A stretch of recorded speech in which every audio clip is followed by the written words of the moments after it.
Good morning, all of you. Very, very good morning.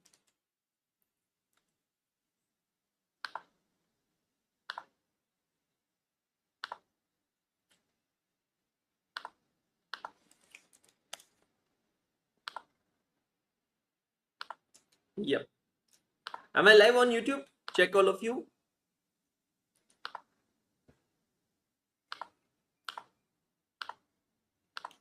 Yep. I'm live.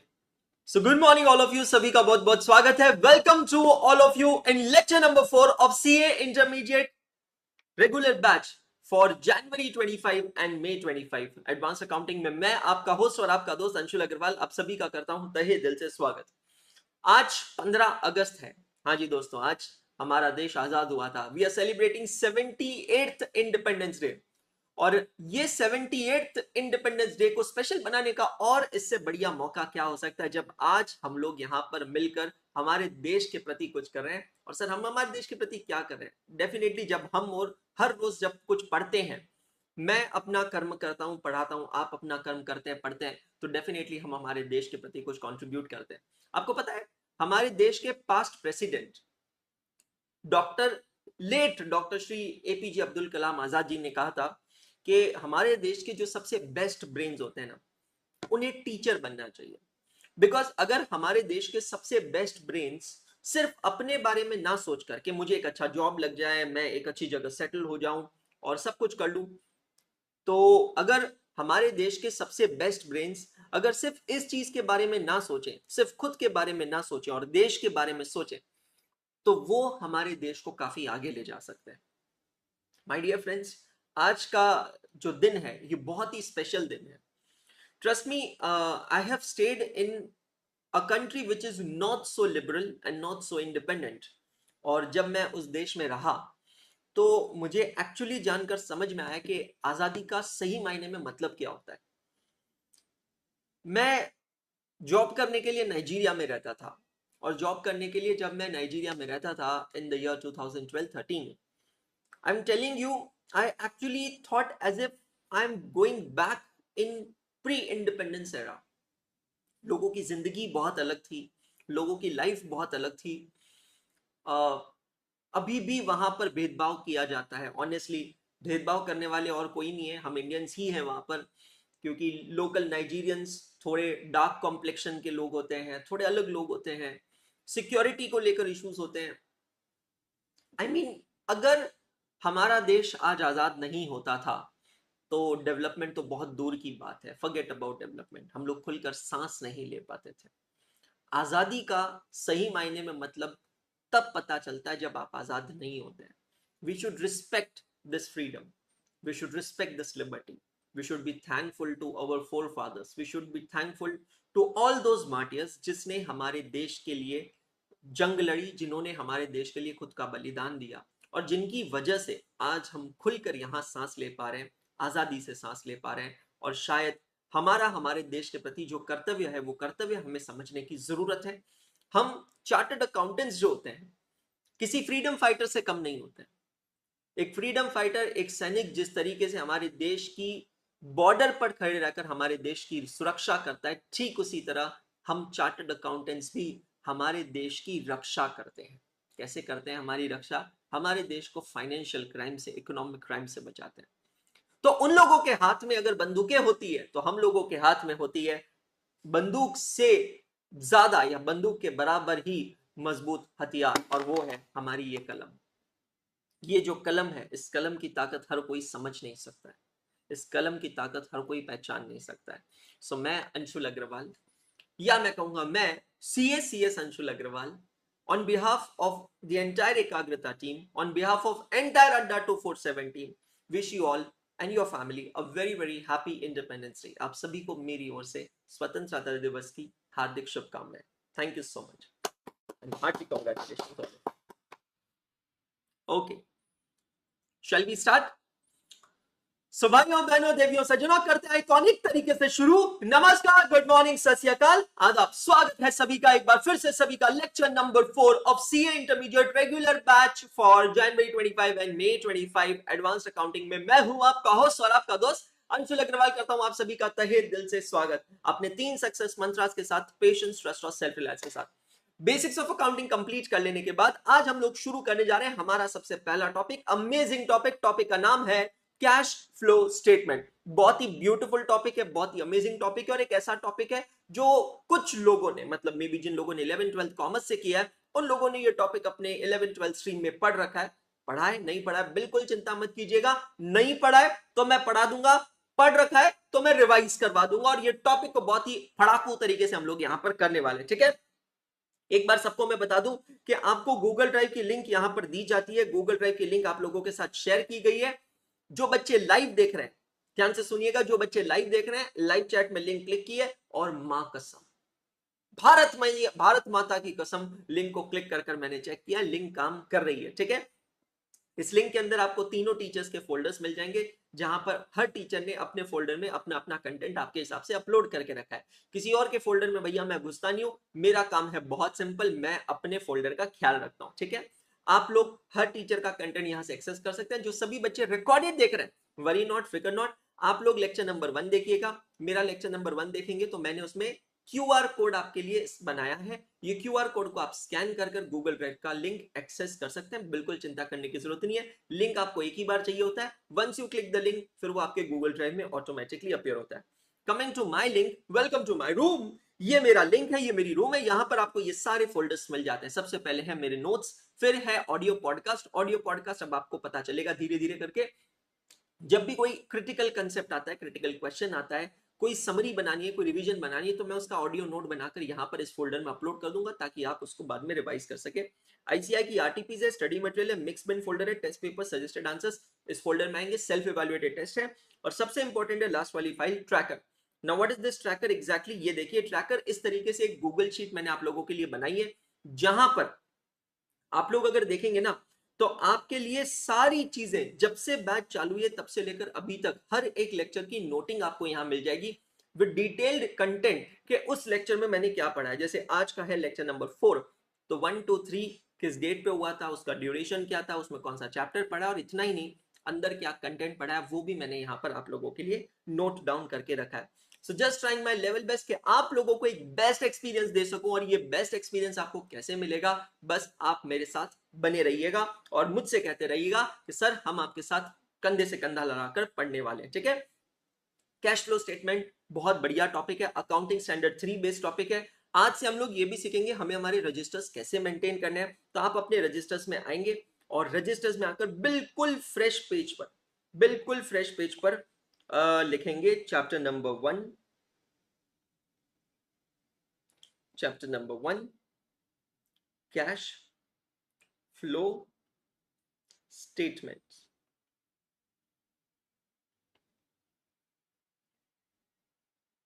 Cash flow statement.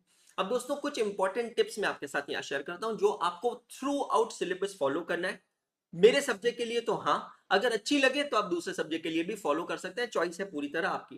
दोस्तों register में जब भी हम कोई नया टॉपिक चालू करेंगे, ध्यान से सुनिएगा, whenever we will start a new topic in register, हम लोग पहले पेज को, उस चैप्टर के पहले पेज को टाइटल देंगे एज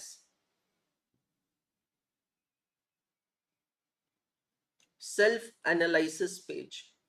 तो हम लोग क्या करेंगे, उस पूरे चैप्टर के अंदर जो भी कुछ इंपॉर्टेंट पॉइंट्स हमें मिलते हैं, वो पॉइंट्स हो सकता है किसी क्वेश्चन में छुपा हो सकता है किसी कंसेप्ट में छुपा हो, कहीं पर भी छुपा हो, तो पूरे चैप्टर के अंदर जो भी कुछ इंपॉर्टेंट पॉइंट्स हमें मिलेंगे ना, वो इंपॉर्टेंट पॉइंट्स को एक जगह पर हम नोट डाउन करेंगे ताकि एग्जामिनेशन से पहले, जब हमारे पास समय बहुत लिमिटेड रहेगा, एग्जामिनेशन से पहले हम सिर्फ ये एक पेज के सारे पॉइंट्स पढ़ लेंगे और हमारा पूरा चैप्टर रिवाइज हो जाएगा। तो सबसे पहला पेज जो है हर एक चैप्टर का, उसको हम टाइटल देंगे सेल्फ एनालिसिस, करेक्ट। मेरी तरफ से कुछ पॉइंट्स लिखने होंगे, मैं आपको बताऊंगा कि बेटा जी ये पॉइंट को जाकर सेल्फ एनालिसिस पर लिख लीजिए। और अगर आपको खुद के लिए कुछ लिखना है, आपको लगता है कि यार मुझे लगता है कि ये पॉइंट इंपॉर्टेंट है, मुझे इस पॉइंट को लिख लेना चाहिए, तो डेफिनेटली आप भी जाकर इसको यहां पर लिख सकते हैं। It is for you, no one else. बिल्कुल केशव जी सही कहा, मैं एग्जैक्टली इसी तरीके से सीए फाउंडेशन के अंदर भी आपको ये सेल्फ एनालिसिस पेजेस बनवाता था। गुड मॉर्निंग बीना, हैप्पी इंडिपेंडेंस डे, करेक्ट। अब ध्यान से सुनना, फर्स्ट पेज रजिस्टर का आपने सेल्फ एनालिसिस बना दिया। रजिस्टर की पेज नंबरिंग करते जाइएगा, बिकॉज मैं आपको इंडेक्स भी बनाना सिखाऊंगा, मे बी टुमारो और day after tomorrow, how to maintain the register index. तो रजिस्टर के पेज नंबरिंग करते रहिए, जैसे जैसे आगे बढ़ते हैं वैसे वैसे नंबरिंग आपको करते रहना है, correct. Now understand cash flow statement, self analysis, एक पूरा पेज ब्लैंक छोड़ना है। गुड मॉर्निंग मुस्कान। अब अगले पेज पे आएंगे, second page of this topic in your register. वहां पर आकर आप टाइटल डालेंगे master summary. You will write a title master summary.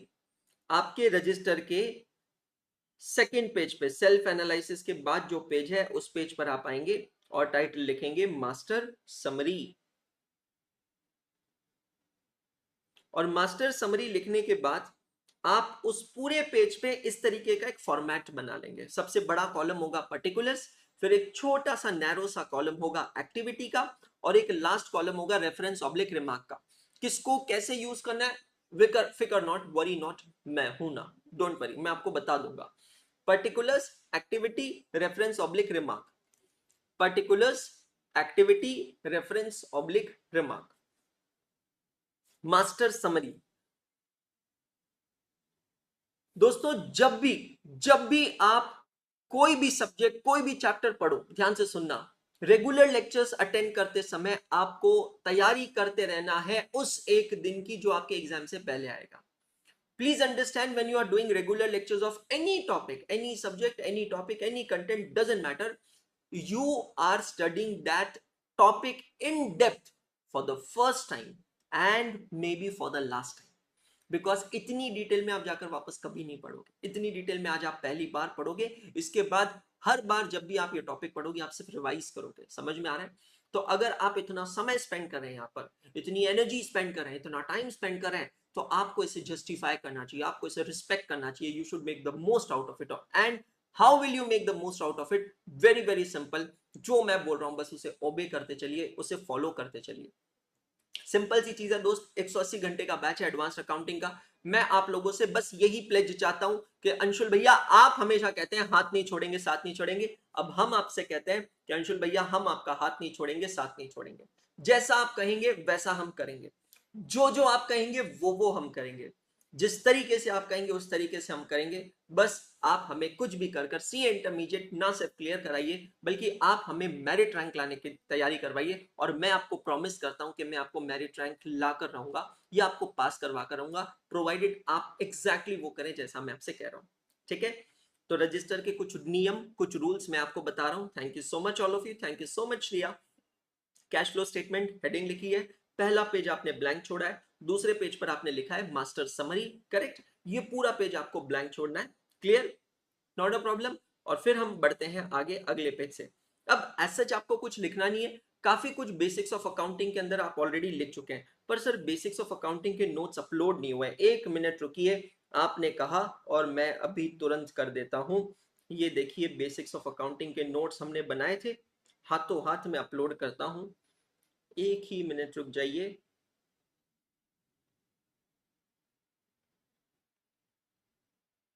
Revision of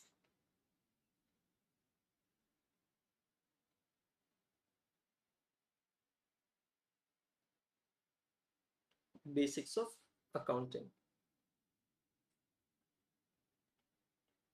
और इसको मैं यहां से अपलोड कर रहा हूं आप लोगों के ड्राइव में, आप लोगों के सामने तुरंत, ताकि आपको ये तुरंत मिल जाए। एक बार अपने ड्राइव फोल्डर में चेक कर लीजिएगा, एक ऑब्वियसली अपलोड होने दीजिए उसके बाद।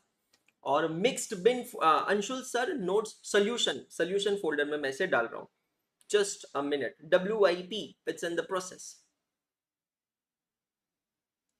हर चैप्टर जब खत्म होगा, उस चैप्टर के खत्म होने के बाद उस चैप्टर के जो सॉल्यूशंस है उसका PDF कन्वर्ट कर कर मैं आप लोगों के सामने ही अपलोड कर दूंगा, ताकि आपके पास वो अवेलेबल रहेगा। जो भी बच्चे लाइव देख रहे हैं, रिकॉर्डेड देख रहे हैं, कोई भी कारण से अगर आप लेक्चर नहीं अटेंड कर पाए, आपको कहीं पे कुछ चिंता करने की जरूरत नहीं है, सब कुछ आपके सामने यहाँ पर रेडीली अवेलेबल रहेगा। ठीक है?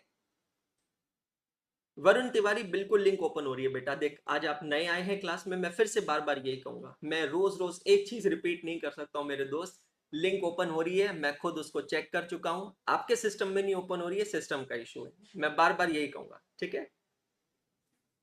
जो आप लिखोगे उसी का पीडीएफ मिलेगा। हाँ जी बेटा, ये देखो मैंने जो बेसिक्स ऑफ अकाउंटिंग में एक्सप्लेन किया था, आदित्य नेमा जी आप थे शायद लास्ट क्लास में, ये मैं उसको अपलोड कर रहा हूं। Ekagrata batches, Anshul Agrawal, Anshul sir notes folder में, अंशुल सर बुक सोल्यूशन में, save your and upload. Upload हो रहा है, आप हाथों हाथ चेक कर सकेंगे, है ना, हाथों हाथ। वरुण अभी ज्यादा दिमाग मत लगाओ, क्लास के बाद आप कोशिश कर लीजिएगा। ओपन हो रही है, सबके लिंक्स ओपन हो रहे हैं, लिंक किसी में भेदभाव नहीं कर सकती है ना। Okay okay okay, WIP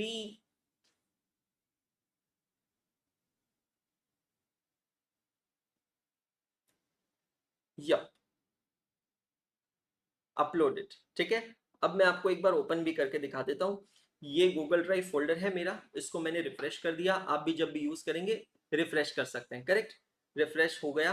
refresh करने के बाद जो भी मेरे हैंड रिटन नोट्स हैं जो मैं क्लास में एक्सप्लेन करूंगा और आप लोगों के लिए अपलोड करूंगा, उसको मैं कहाँ अपलोड कर रहा हूँ। सबसे पहला फोल्डर देखिए, अंशुल सर नोट्स। उस फोल्डर में आप गए, अंशुल सर नोट्स में, वहां पर आपको दो फोल्डर मिलेंगे, अंशुल सर बुक और वहां पर अंशुल सर बुक सोल्यूशन।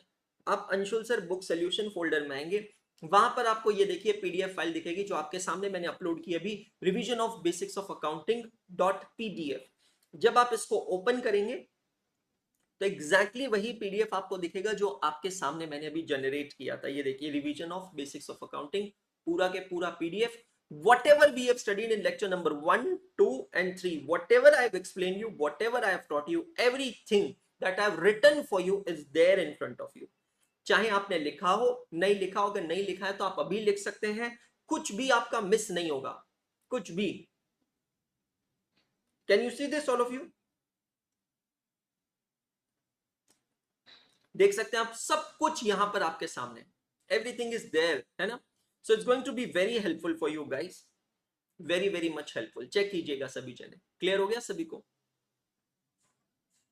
पक्का? ये देखिए, ठीक उसी तरह आज मैं कैश फ्लो स्टेटमेंट की एक नई नोटबुक ओपन कर रहा हूं आपके सामने, और जब ये चैप्टर खत्म हो जाएगा तो ये नोटबुक को भी मैं पीडीएफ कन्वर्ट करके आप लोगों के लिए अपलोड कर दूंगा। तो सब कुछ आपके पास में रहेगा, बिल्कुल फिकर नॉट, वरी नॉट, चिंता नॉट, ठीक है। चलिए दोस्तों शुरू करते हैं, आगे बढ़ते हैं। As I said, accounting process वापस लिखने की जरूरत नहीं है, आपके पास बेसिक्स ऑफ अकाउंटिंग में ऑलरेडी लिखा होगा। लेकिन जिन बच्चों ने आज ज्वाइन किया है, जिन्होंने लेक्चर नंबर 1 से नहीं देखा है, आप प्लीज लिखना चाहे तो लिख सकते हैं, बट थोड़ा क्विक रहिएगा। चलिए, पेज नंबर 1 रिपीट करता हूं, सेल्फ एनालिसिस ब्लैंक छोड़ा है। पेज नंबर 2 आप लोगों ने मास्टर समरी लिखकर ब्लैंक छोड़ा है। पेज नंबर 3 से हम लोग अभी स्टार्ट कर रहे हैं। आपके पास मेरी बुक्स होनी चाहिए, मेरी बुक्स आप ओपन कर लीजिए, हाथों में हाइलाइटर होना चाहिए, रेड कलर का पेन होना चाहिए, जब जब हम पढ़ रहे हैं तब तब आगे बढ़ना है, ठीक है। अकाउंटिंग प्रोसेस, हर चीज का इवोल्यूशन होता है बेसिक्स ऑफ अकाउंटिंग के साथ। अकाउंटिंग प्रोसेस स्टार्ट होता है इवेंट से। इवेंट का मतलब होता है घटना। घटना से पूछे जाते हैं 3 सवाल। Number 1, are you relating to business? Number 2, can you be express in terms of money? And number 3, is there any change in financial position? अगर जवाब तीनों सवालों का होता है हाँ हाँ हाँ, कबूल है कबूल है कबूल है, तो वो इवेंट सिर्फ इवेंट नहीं रहता है, वो बन जाता है ट्रांजैक्शन। क्या बन जाता है? Transaction. Once it becomes transaction, what do? Is we identify the accounts involved। हम देखते हैं कि उस ट्रांजेक्शन में कौन कौन से अकाउंट्स इन्वॉल्व है, और ये हम कैसे आइडेंटिफाई करते हैं? दोस्तों, हर एक ट्रांजेक्शन में कुछ आता है कुछ जाता है। Let's take a very simple example, furniture purchase for cash. तो जब मैं कहता हूं फर्नीचर परचेज फॉर कैश, तो मेरे पास बिजनेस में क्या आ रहा है? फर्नीचर आ रहा है, फर्नीचर परचेज फॉर कैश। और क्या जा रहा है? What is going out? Cash is going out. तो क्या आ रहा है इस फर्नीचर और क्या जा रहा है इस कैश? तो मिल गए ना मुझे दो account, identify the accounts involve. और एक ट्रांजैक्शन ले लेते हैं सर, जैसा आप बोले, नो प्रॉब्लम। मैं जाता हूं दुकानदार के पास और गुड्स खरीदता हूं क्रेडिट पे, क्रेडिट परचेज ऑफ गुड्स। अब समझना क्या आ रहा है, मैं कौन हूं? बिजनेस। बिजनेस में क्या आ रहे हैं? गुड्स। बट ये गुड्स कहां से आ रहे हैं? बिकॉज इसके बदले में कुछ जा नहीं रहा है। Since I said it's credit purchase of goods, nothing is going out. And nothing is going out मतलब क्या? कोई आपको फ्री में क्यों देगा? कोई तो है जो आपको दे रहा है, और वो कोई देने वाला कौन है? Creditor. Trade payables, accounts payable, vendor, supplier, अलग अलग भिन्न भिन्न प्रकार के नामों से ये जाति जनजाति जानी जाती है। तो आइडेंटिफाई द अकाउंट्स इन्वॉल्व। इस तरीके से हर एक ट्रांजेक्शन का संधि विच्छेद कर कर हम देखेंगे क्या आ रहा है, क्या जा रहा है। Identify the nature of accounts. अब स्टेप नंबर 3 में जो हमने अकाउंट्स आइडेंटिफाई किए हैं, इनका नेचर आइडेंटिफाई करेंगे कि बेटा जी ये अकाउंट पर्सनल अकाउंट है, रियल अकाउंट है या नॉमिनल अकाउंट है। कौन से? पर्सनल अकाउंट है, रियल अकाउंट है या नॉमिनल अकाउंट है। What is the meaning of personal account? Personal accounts are those accounts which are either relating to person or representing a person. I repeat, personal accounts are those accounts which are either relating to the person or representing the person. Real accounts are those accounts which are relating to assets and liabilities, and nominal accounts are those accounts which are relating to incomes and expenses. Apply the golden rules of accounting. What is the rule for personal account? Debit the receiver, credit the giver. Rule for real account: debit what comes in, credit what goes out. And the rule for nominal account is debit all expenses and losses, credit all incomes and gains. एक बार आपने golden rule apply कर दिया, उसके बाद आप क्या पास करते हैं? जर्नल एंट्री पास करते हैं, फिर उसकी लेजर में पोस्टिंग करते हैं। पोस्टिंग टू लेजर मतलब क्या? पोस्टिंग का मतलब क्या होता है? It is the process of recording a transaction from primary book of account to secondary book of account. समझ में आ रहा है? What is posting? Posting is the process of recording a transaction from primary book of account to secondary book of account. Ledger posting करने के बाद हम बनाते हैं trial balance. What is a trial balance? It is a statement showing the list of ledger account along with its balances, जहां पर हमें पता चलता है कि किस लेजर का कौन सा बैलेंस है, डेबिट बैलेंस है, क्रेडिट बैलेंस है। Preparation of financial statements, because उसको एनालाइज करते हैं यूजर्स ऑफ फाइनेंशियल स्टेटमेंट्स। मैं फिर से रिपीट करना चाहूंगा, ये सब पार्ट है बेसिक्स ऑफ अकाउंटिंग का, जिसको हमने तकरीबन 5 घंटों में कवर किया है लेक्चर नंबर 1, 2 और 3 में। जिसने नहीं देखा है प्लीज जरूर जाकर देख लीजिएगा। हाई स्पीड पे 1.5x पे भगाकर देखेंगे, जल्दी हो जाएगा। यूजर्स ऑफ फाइनेंशियल स्टेटमेंट, कोई तो होता है जिसके लिए हम लोग फाइनेंशियल स्टेटमेंट्स बनाते हैं।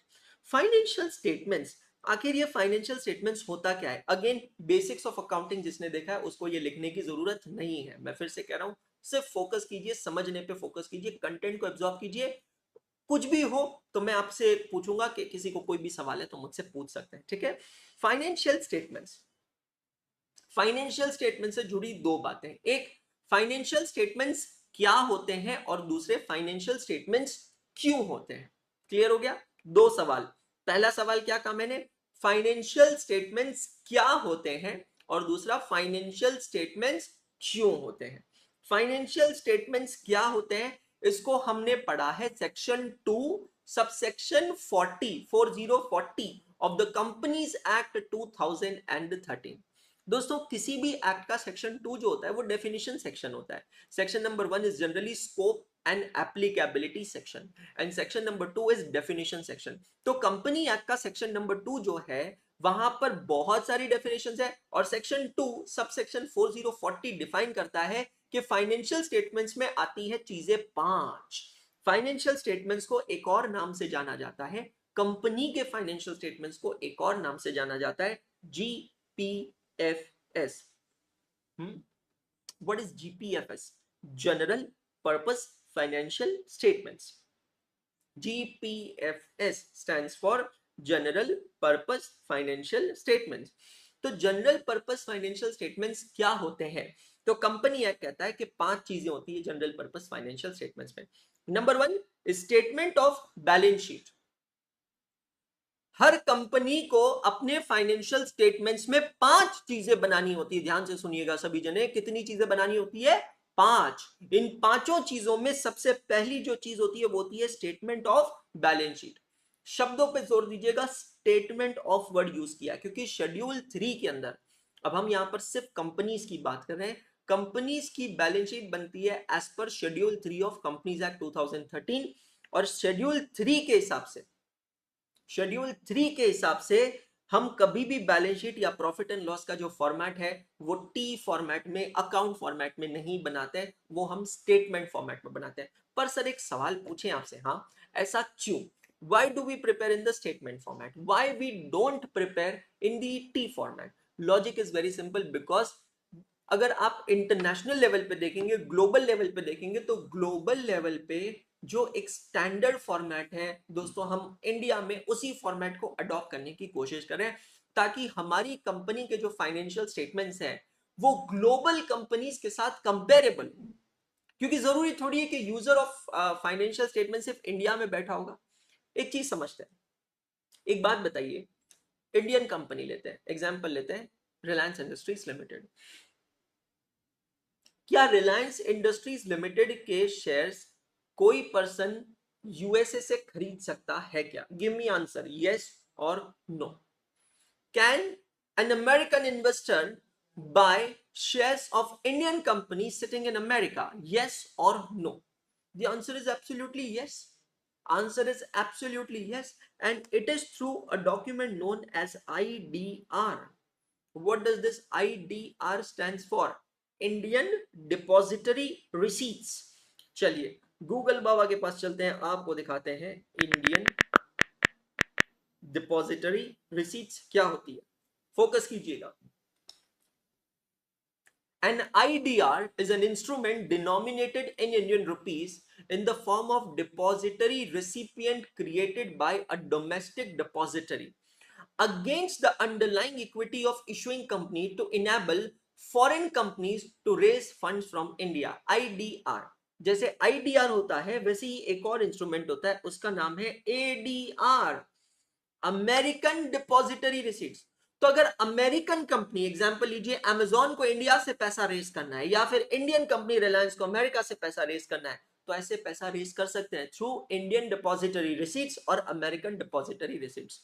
डेफिनेटली दोस्तों ये बिल्कुल हो सकता है कि an American investor sitting in USA can invest in Indian company. Now when an American investor sitting in USA wishes to invest in Indian company, he will certainly look at the financial statements of that Indian company. And now when he looks at the financial statement of an Indian company which is significantly different in presentation as compared to the global financial statements, won't he get confused? What do you think? Won't you think he will get confused? The answer is yes. So in that scenario, to overcome such problem, the Indian financial statements are also now brought in line with the global financial statements. तो formats को Schedule 3 ने define किया है और Schedule 3 का जो format है वो horizontal format, statement format में बनता है, इसीलिए इसको कहते हैं statement of balance sheet. I hope it is clear. Second is statement of profit or loss. Profit or loss statement, it's not P&L account, it is the statement of profit or loss, again prepared as per Schedule 3. इन दोनों के formats अगर आपको याद हो तो lecture number 3 में, मतलब last lecture में, मैंने आप लोगों को ना सिर्फ फॉर्मेट्स बताए थे बल्कि फॉर्मेट्स मैंने आपसे बनवाए भी थे और आपके रजिस्टर्स में आपके पास ये फॉर्मेट्स होंगे। मैं फिर से कहना चाहता हूं आज का जो क्लास है इसमें ऐसा कोई खासा होमवर्क रहेगा नहीं, लेकिन जिन लोगों ने लेक्चर नंबर 1 2 3 नहीं देखा है आपसे मैं रिक्वेस्ट करूंगा कि प्लीज आप आज उससे जरूर देख ले, ठीक है। तीसरी चीज हम बनाते हैं cash flow statement. What is a cash flow statement? We are going to see because exactly वही हमारा ये टॉपिक है। Number 4 is statement showing changes in equity. दोस्तों ये क्या होता है statement showing changes in equity? It's very simple. ये स्टेटमेंट हमें बताता है कि पिछले साल के कंपैरिजन से इस साल में, as compared to the last financial year, in the current financial year, what are the changes in shareholding pattern? क्या हमारे शेयर होल्डिंग पैटर्न में कोई सिग्निफिकेंट चेंज है? देखो सिग्निफिकेंट चेंज बहुत इंपॉर्टेंट होता है। सपोज करिए कभी किसी कंपनी के फाउंडर ही अपने कंपनी के शेयर्स बेच दे तो आपको क्या लगेगा? How will you interpret that data? Tell मी।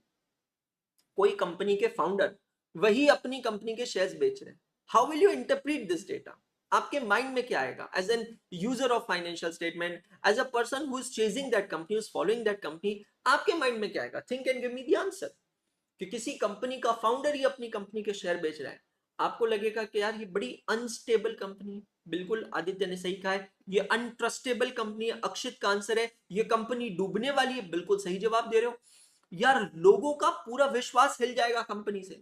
बिल्कुल आरजी, कुछ तो गड़बड़ है, कुछ तो गड़बड़ है। अरे भैया अगर कंपनी का फाउंडर ही कंपनी पे ट्रस्ट नहीं रख सकता है तो हम लोग कैसे ट्रस्ट रख सकते हैं? और वहां पर पता है क्या होता है, लोग शेयर्स को बेचना चालू कर देंगे। तो statement showing changes in equity is very important. मैं यहाँ पर एक रियल लाइफ इंस्टेंस आपके साथ शेयर करना चाहता हूँ, मेरी बात ध्यान से सुनिएगा, बड़ा इंटरेस्टिंग इंस्टेंस है और प्रैक्टिकल इंस्टेंस है। दोस्तों ये बात है अर्ली 2021 और आई शुड से लेट 2020 की, मतलब समवेयर दिसंबर 2020, मुझे एग्जैक्ट डेट नहीं याद, बट शायद 27 दिसंबर से लेके 14 जनवरी 2021 के बीच की ये बात है। ये रियल लाइफ घटना है, मेरी बात ध्यान से सुनिएगा। पूरी दुनिया कोविड में थी, लॉकडाउन लग चुका था, लॉकडाउन 1.0 काफी लंबा एक्सटेंड हो गया था, लॉकडाउन 1.0 खुला और फिर वापस कोविड फैलने लगा, तो सरकार ने लॉकडाउन 2.0 अनाउंस करने वाले थे, अभी तक अनाउंस हुआ नहीं था। Government was suppose, I think it was in February 21 lockdown 2.0 was imposed, समझना। सरकार अनाउंस करने वाली थी, सब कुछ वापस बंद होने वाला था, स्टॉक मार्केट बुरी तरह क्रैश हो रहा था। मैं एक कंपनी को उस समय फॉलो कर रहा था बड़े क्लोजली, कंपनी का नाम है रिलायंस इंडस्ट्रीज लिमिटेड। मुकेश अंबानी जी की ये कंपनी है, इसको मैं बहुत क्लोजली फॉलो कर रहा था, इसमें मुझे एंट्री लेनी थी और काफी समय से मैं इसको एनालाइज कर रहा था। मतलब अभी भी मेरा पैटर्न ये है दोस्तों, मैं मेरी बात करूं ना तो मैं एक ट्रेडर नहीं हूं, मैं एक इन्वेस्टर हूं। I am a pure investor. Trust me, सही है या गलत है ये अपनी अलग अलग थ्योरी है, ये अपनी अपनी विचारधारा है। मैं तकरीबन पिछले 11-12 सालों से मेरी जो पहली जॉब लगी तब से मैं स्टॉक मार्केट को फॉलो कर रहा हूँ और 2011 में मैंने मेरी पहली इन्वेस्टमेंट की थी, ठीक है। तब से लेकर अभी तक मैंने बहुत ज्यादा शेयर्स बेचे नहीं है, एक्सेप्ट एक बार 2015 में जब मैंने पुणे में एक फ्लैट खरीदा था, पूरा पोर्टफोलियो नील कर दिया था क्योंकि और कोई ज्यादा पैसा था नहीं, तो डाउन पेमेंट देने के लिए पूरा के पूरा मैंने मेरा पोर्टफोलियो नील कर दिया था। तो आप एक तरीके से कह सकते हैं कि 2015 में पोर्टफोलियो नील करने के बाद फिर मैंने वापस जीरो से चालू किया, स्टार्टेड फ्रॉम स्क्रैच। अब 2015 से लेकर अभी 2024 तक अगर मैं आपको टोटल मेरे सेल्स की ट्रेड वैल्यू बताऊं ना तो आप बड़े हैरान होंगे। मैंने ज्यादा से ज्यादा, trust me, I have sold to the extent I remember not more than 3-4 lakh rupees of the share, इससे ज्यादा के मैंने बेचे ही नहीं है। इसीलिए मैं बहुत प्राउडली कहता हूं that I am not a trader, I am an investor, pure investor. और मेरी इन्वेस्टमेंट के कुछ सिंपल ट्रिक्स है। मैं बहुत सोच समझ कर पैसा इन्वेस्ट करता हूं और मैं टिप्स के बेसिस पर बिल्कुल इन्वेस्ट नहीं करता हूं। सोच समझ कर मतलब जब मुझे रिलायंस में इन्वेस्ट करना था तो मैंने उस कंपनी को पिकअप किया और उस कंपनी को पिकअप कर कर उस पर काफी रिसर्च किया, उस पर काफी स्टडी किया, उसे क्लोजली फॉलो किया। आज भी मेरे पोर्टफोलियो में, मैं आपको बता रहा हूं, there are only 40 companies in my portfolio जिसमें मैंने इन्वेस्ट कर रखा है। 38 to 40 कंपनीज है and I don't wish to take it beyond 50। My objective is to restrict it to 50। जैसे निफ्टी ने 50 कंपनीज का एक पूल बना रखा है, वैसे ही मेरा पर्सनल गोल है कि मुझे 50 कंपनी से ज्यादा इन्वेस्ट नहीं करना है। तो आज मेरे पोर्टफोलियो में ऑलरेडी 38-40 कंपनीज है और ये 38-40 कंपनीज ऐसी नहीं है जिसके बारे में मुझे पता नहीं हो। ये 38-40 कंपनीज, हर एक कंपनी, हर एक इन्वेस्टमेंट ऐसी है जिसके ऊपर मैंने काफी रिसर्च कर रखा है। तो रिलायंस इंडस्ट्रीज लिमिटेड को मैं बहुत क्लोजली फॉलो कर रहा था और उसमें एंट्री में लेना चाहता था। मुझे याद है कि ये 2020 से पहले, ठीक है, मैं टू बी स्पेसिफिक आपसे कहूंगा आपकी जानकारी के लिए, फरवरी 2020 में बॉम्बे स्टॉक एक्सचेंज अपने लाइफ टाइम हाईएस्ट पॉइंट पे था। लाइफ टाइम हाईएस्ट पॉइंट पे, पीक पे था। मतलब कोविड आने से पहले, इंडिया में तो कोविड बाद में आया था, ठीक है, उसके पहले लाइफ टाइम हाईएस्ट पे था।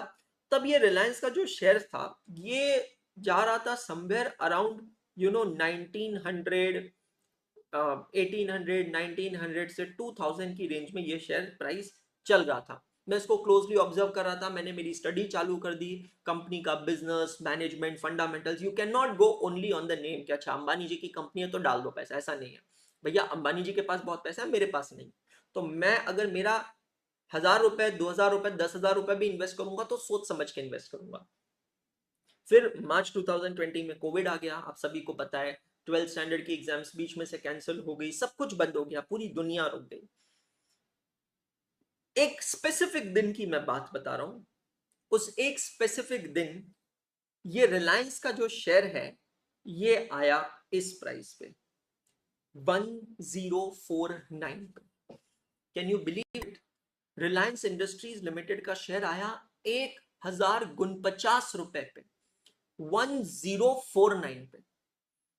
मेरे दोस्त, ये वो दिन थे जब मैं बहुत बुरी तरह शैटर्ड था क्योंकि 12 दिसंबर 2020 को मेरी नानी जी की डेथ हो गई थी कोविड के वजह से। और वो मेरी जिंदगी की सबसे प्रेशियस चीज थी जिनको मैंने खो दिया था। मैं बुरी तरह शैटर्ड था, क्लासेस मेरी चल रही थी, सीए फाउंडेशन की एग्जाम थी 13 दिसंबर से, मैराथन्स मेरे खत्म हो गए थे। तो अब आप समझ रहे हैं कि डेथ का माहौल होता है, सब जने घर में बैठे होते हैं, शांत होते हैं, किसी से बात करने का मन नहीं होता, तो फोन में ही आप ऑक्यूपाइड रहते हैं। तो मैं भी अपने फोन में ही ऑक्यूपाइड रहता था, और वो समय अपना ध्यान डाइवर्ट करने के लिए मैं स्टॉक मार्केट को और भी क्लोजली फॉलो करता था, बिकॉज मैं हमेशा एक चीज समझता हूं कि आपको बॉटम पे परचेज करना चाहिए। अगर आप ट्रेडर हैं तो बॉटम पे परचेज करना चाहिए और पीक पे सेल करना चाहिए, बराबर है। लेकिन अगर आप इन्वेस्टर है ना, तो आपको हर तरीके के लेवल पे, हर बॉटम पे थोड़ा पैसा इन्फ्यूज करना चाहिए, परचेज करना चाहिए। तो मुझे यार ये पॉइंट दिखा, मतलब इतना लक बाय चांस था कि मैंने उस दिन मेरा ऐप ओपन किया। मैं आईसीआईसीआई सिक्योरिटी से इन्वेस्ट करता हूँ, ओपन किया और 1049 पे देखा, और मेरे माइंड में सेट होता है कि इस रेंज में आ गया तो मुझे उठाना है। ठीक है, एक बार मेरे फंडामेंटल स्टडी कंप्लीट हो गई, उसमें ये कंपनी टिक मार्क हो गई, ग्रीन टिक हो गया कि हाँ ये शेयर मेरे को पसंद आ गया है, ये शेयर मेरे इन्वेस्टमेंट के लायक है। अब मैं अपने माइंड में एक ट्रिगर सेट कर लेता हूँ कि अगर इतना इतना प्राइस आ जाता है तो मुझे शेयर उठा लेना है। ये मेरे माइंड में ट्रिगर सेट है, ठीक है।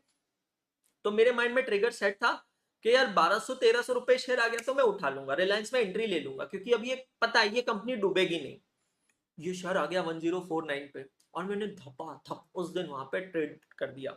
मेरी जो ट्रेड थी वो एग्जीक्यूट हो गई 1050 से लेकर 1060 के बीच में, मेरे अकाउंट से, स्वाति के अकाउंट से, माय वाइफ स्वाति मैम के अकाउंट से, मेरी मम्मी के अकाउंट से। 3 अकाउंट्स थे मेरे पास, तीनों के अकाउंट से फटाफट फटाफट जितना भी पॉसिबल हुआ मेरे लिए, जितना भी पैसा डाल सकता था मैंने वो पैसा इन्फ्यूज कर दिया और ये ट्रेड को लॉक कर दिया। 2 दिन बाद नेशनल हेडलाइंस बनी थी। नहीं नहीं, मेरे शेयर खरीदने की नेशनल हेडलाइन मैं तो गरीब आदमी, मैं क्या थोड़ा सा 10-20 शेयर खरीदूंगा। 2 दिन बाद नेशनल हेडलाइंस बनी। हेडलाइंस में आपके सामने लिख रहा हूं, ध्यान से सुनना।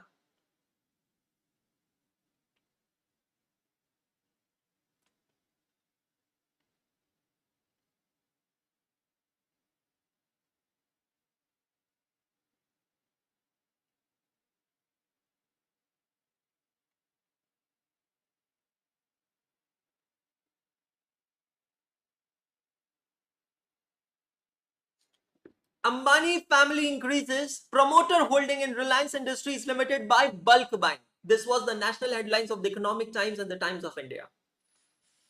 It was there all around the news. I read this article, and when I read this article, I got to know कि उस दिन क्या हुआ। बहुत सारे लोगों ने रिलायंस के शेयर्स बेचने निकाले थे।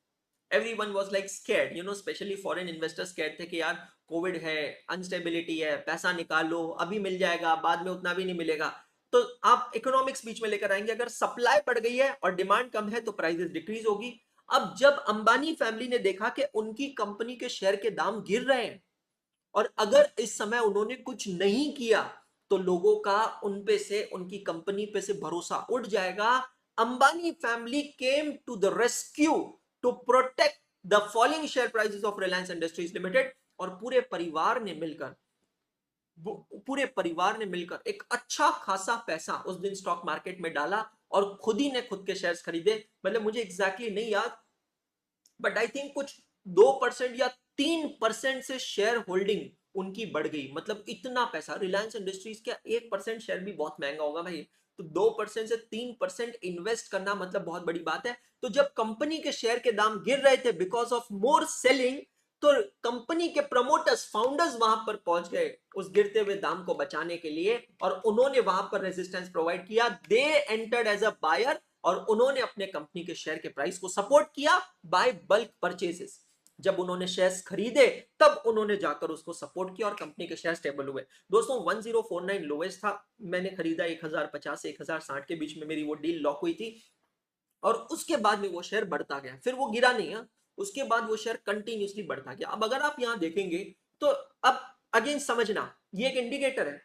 कितनी अमेजिंग बात है, अगर कंपनी का फाउंडर, कंपनी के प्रमोटर्स कंपनी के शेयर्स को प्रोटेक्ट करने के लिए अपना खुद का पैसा, निजी पैसा, अपना पर्सनल फंड लगा सकते हैं, इसका मतलब क्या है? They still have faith in the business of the company. Are you getting my point? अगर वो लोग कंपनी पे फेथ कर सकते हैं तो हम लोग भी कर सकते हैं। और आज रिलायंस इंडस्ट्रीज लिमिटेड का शेयर आप लोगों के सामने है, मैं आपको दिखाता हूं।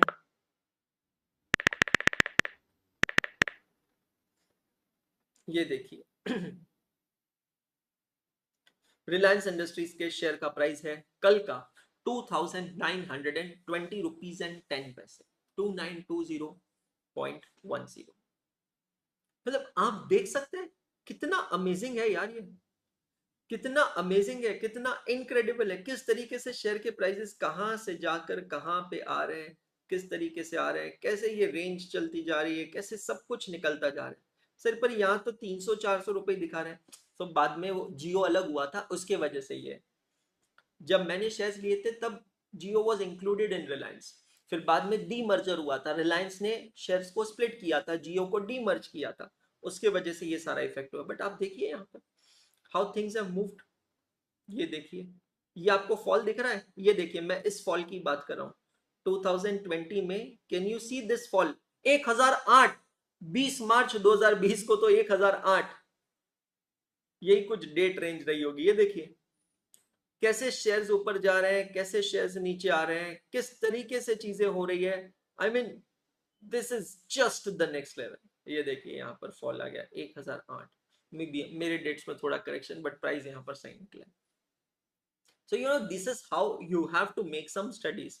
So coming back to the topic, that's very important. Statement showing changes in equity जो है ये बहुत इंपॉर्टेंट होता है। अब मैं तो एक छोटा सा प्लेन सा यूजर ऑफ फाइनेंशियल स्टेटमेंट हूं, मैंने आपको बताया कि मैंने इसको कैसे यूज किया, तो आप सोचिए बाकी लोग इसको कैसे यूज करते होंगे। और लास्ट चीज जो होती है जीपीएफएस में वो होता है notes to accounts.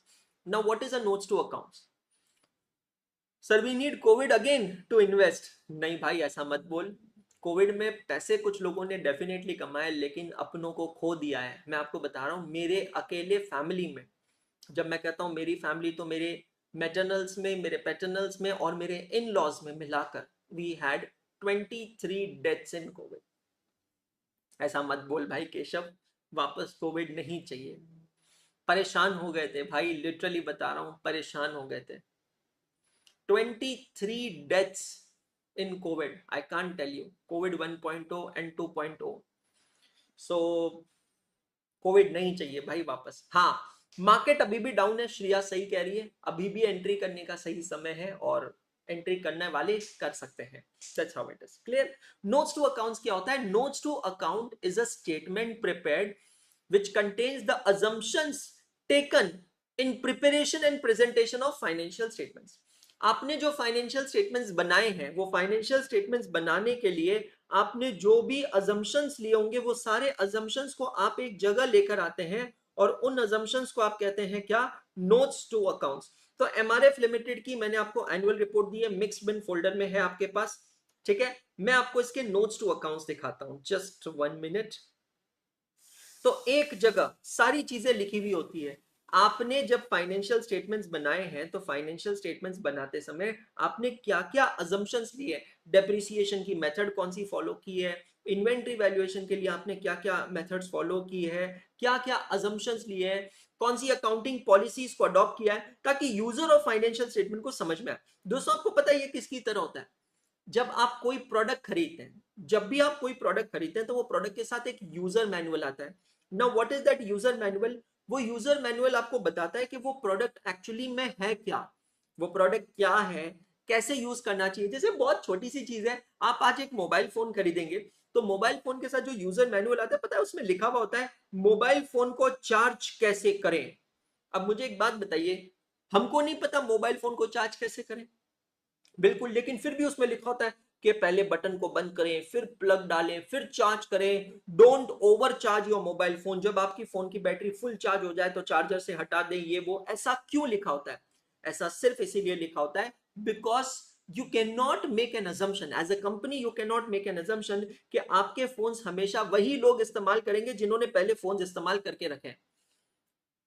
What if अगर आपका फोन, आपका प्रोडक्ट कोई ऐसा पर्सन इस्तेमाल कर रहा है जिसने पहले कभी भी फोन का इस्तेमाल नहीं किया, एंड व्हाट इफ वो अपने फोन को ओवरचार्ज करता है, एंड व्हाट इफ अगर उसका फोन बर्स्ट हो जाता है, तो आपको नहीं लगता ये बहुत कैटास्ट्रोफिक हो सकता है? ऐसी कई घटनाएं हुई है, फोन ब्लास्ट हो गया, आप चीज समझिए, हमारे ये जो मोबाइल फोन्स हैं ये एक जीता जागता बॉम्ब है, मानेंगे नहीं मानेंगे पर ये फैक्ट है। हमारी जो कार्स है, हमारी जो बाइक्स है, वो एक जीता जागता बॉम्ब है, फैक्ट है ये। हम जो पावर बैंक्स का इस्तेमाल करते हैं वो पावर बैंक्स भी एक जीता जागता बॉम्ब है, ये बात फैक्ट है, इट्स एब्सोल्युटली फैक्ट। तो कहीं पर भी कभी भी कोई भी घटना हो सकती है। रिसेंटली आप देखेंगे ई व्हीकल्स जो है, ई व्हीकल्स के ब्लास्ट होने की घटनाएं आ रही है। तो कुल मिलाकर पॉइंट ये है कि भाई ये कंपनीज जब ये प्रोडक्ट देती है, ये प्रोडक्ट के साथ डिस्क्लेमर देती है कि देखो भैया ये प्रोडक्ट हम आपको बेच रहे हैं, इस प्रोडक्ट के प्रोज हैं, इस प्रोडक्ट के कॉन्स हैं, सोच समझकर आप इस्तेमाल करें, ताकि बाद में अगर कुछ हो तो कंपनी अपना डिस्क्लेमर दे देगी कि देखो मैंने तो प्रोडक्ट के साथ पहले ही लिख के दिया था। जैसे कि सिगरेट के पैकेट पे क्या लिखा होता है, स्मोकिंग किल्स, फोटो बना होता है कैंसर का।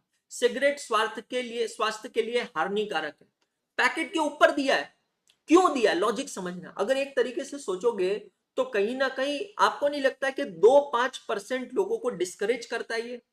पर फिर भी ये सिगरेट की कंपनियां पैकेट के ऊपर क्यों देती है कि धूम्रपान स्वास्थ्य के लिए हानिकारक है या धूम्रपान से बचें, धूम्रपान निषेध क्यों देते हैं? बिकॉज सरकारी नियम है। और नियम से ज्यादा सिंपल है, सबको पता है कि धूम्रपान से कैंसर होगा, निश्चित है, निश्चित है, 100% होगा। तो कि बाद में कोई क्लेम ना करे कि भैया मैंने इस पर्टिकुलर कंपनी की सिगरेट पी और मुझे धूम्रपान हो गया, तो वो पर्सन जो है कंपनी के ऊपर केस कर देगा। कैसे केस कर देगा, भैया इसकी सिगरेट पीने के वजह से मुझे कर्क रोग हो गया, कैंसर हो गया, मैं तो भैया अब केस कर रहा हूं। तो कंपनी उस केस में पता है क्या बोलेगी, कंपनी खुद को कैसे प्रोटेक्ट करेगी? देखिए, कंपनी कोर्ट में कहेगी देखिए मैंने तो अपने पैकेट पे साफ साफ लिख के दिया है, साफ साफ लिख के दिया है कि धूम्रपान करने से कैंसर हो सकता है, धूम्रपान से बचें, सावधान, मैंने लिख के दिया है। फिर भी इस बंदे ने अगर स्मोकिंग की है तो मैं कुछ कर सकता हूं? नहीं। इसका मतलब it's a clear expression of consent, मैंने कंसेंट दिया है, ये बंदे ने खुद ने कंसेंट दिया है। इंस्पाइट ऑफ रीडिंग दिस, अगर ये धूम्रपान कर रहा है तो ये अपनी जिम्मेदारी पे कर रहा है, कंपनी की इसकी कोई लायबिलिटी नहीं होगी। ठीक उसी तरह, एग्जैक्टली उसी तरह आप यहां देखेंगे नोट्स टू अकाउंट्स बनाए जाते हैं। नोट्स टू अकाउंट्स में सारी चीजें लिखी जाती है कंपनी के बारे में, ए to Z.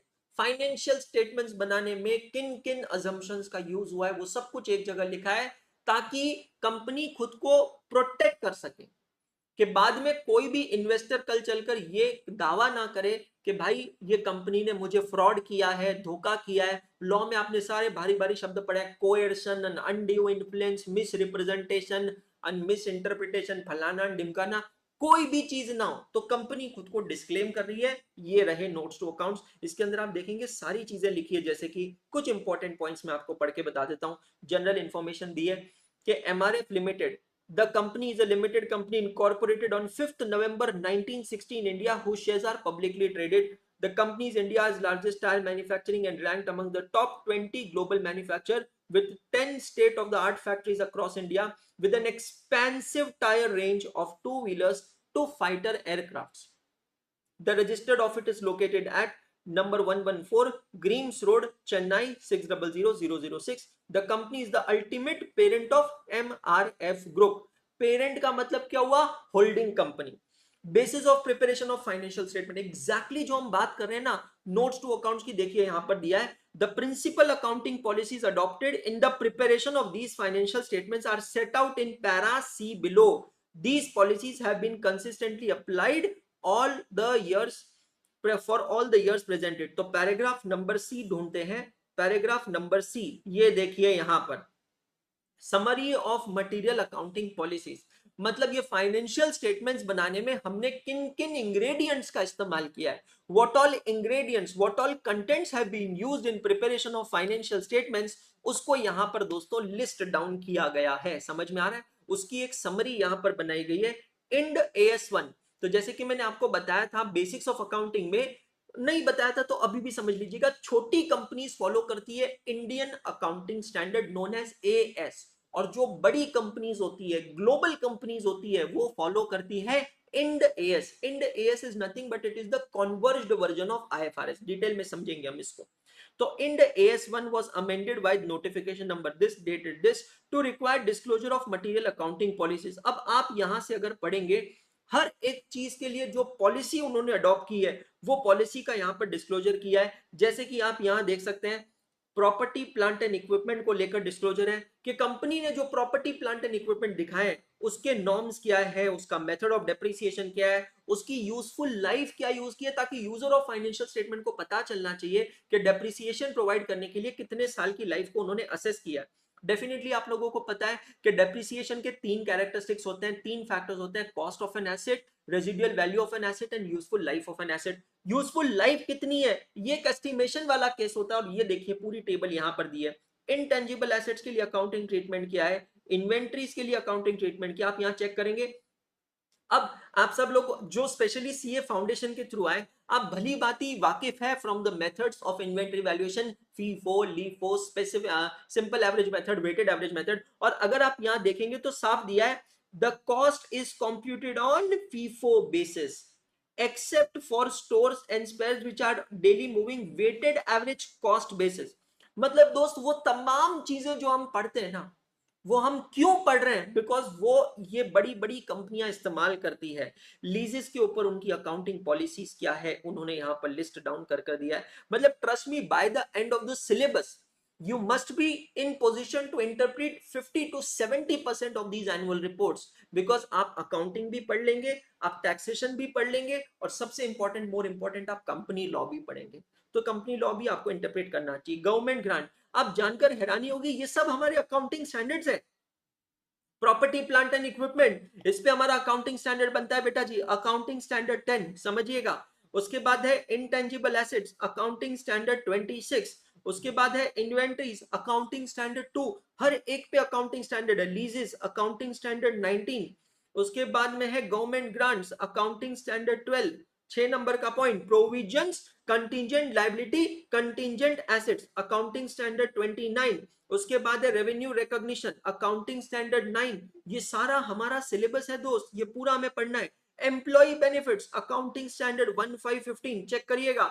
Defined benefits plan, ये एएस 15 के अंदर आता है. 9 number, accounting for taxes on income, AS 22, deferred tax assets, deferred tax liabilities, financial instruments, accounting standard 31, 32, 33, जो अब अबॉलिश हो चुका है और इसके ऊपर बन चुका है आईएफआरएस, मतलब इंड एएस बन चुका है. यहां पर आप देख सकते हैं, ये पूरा लंबा नोट उसी के ऊपर जा रहा है, कंप्लीट.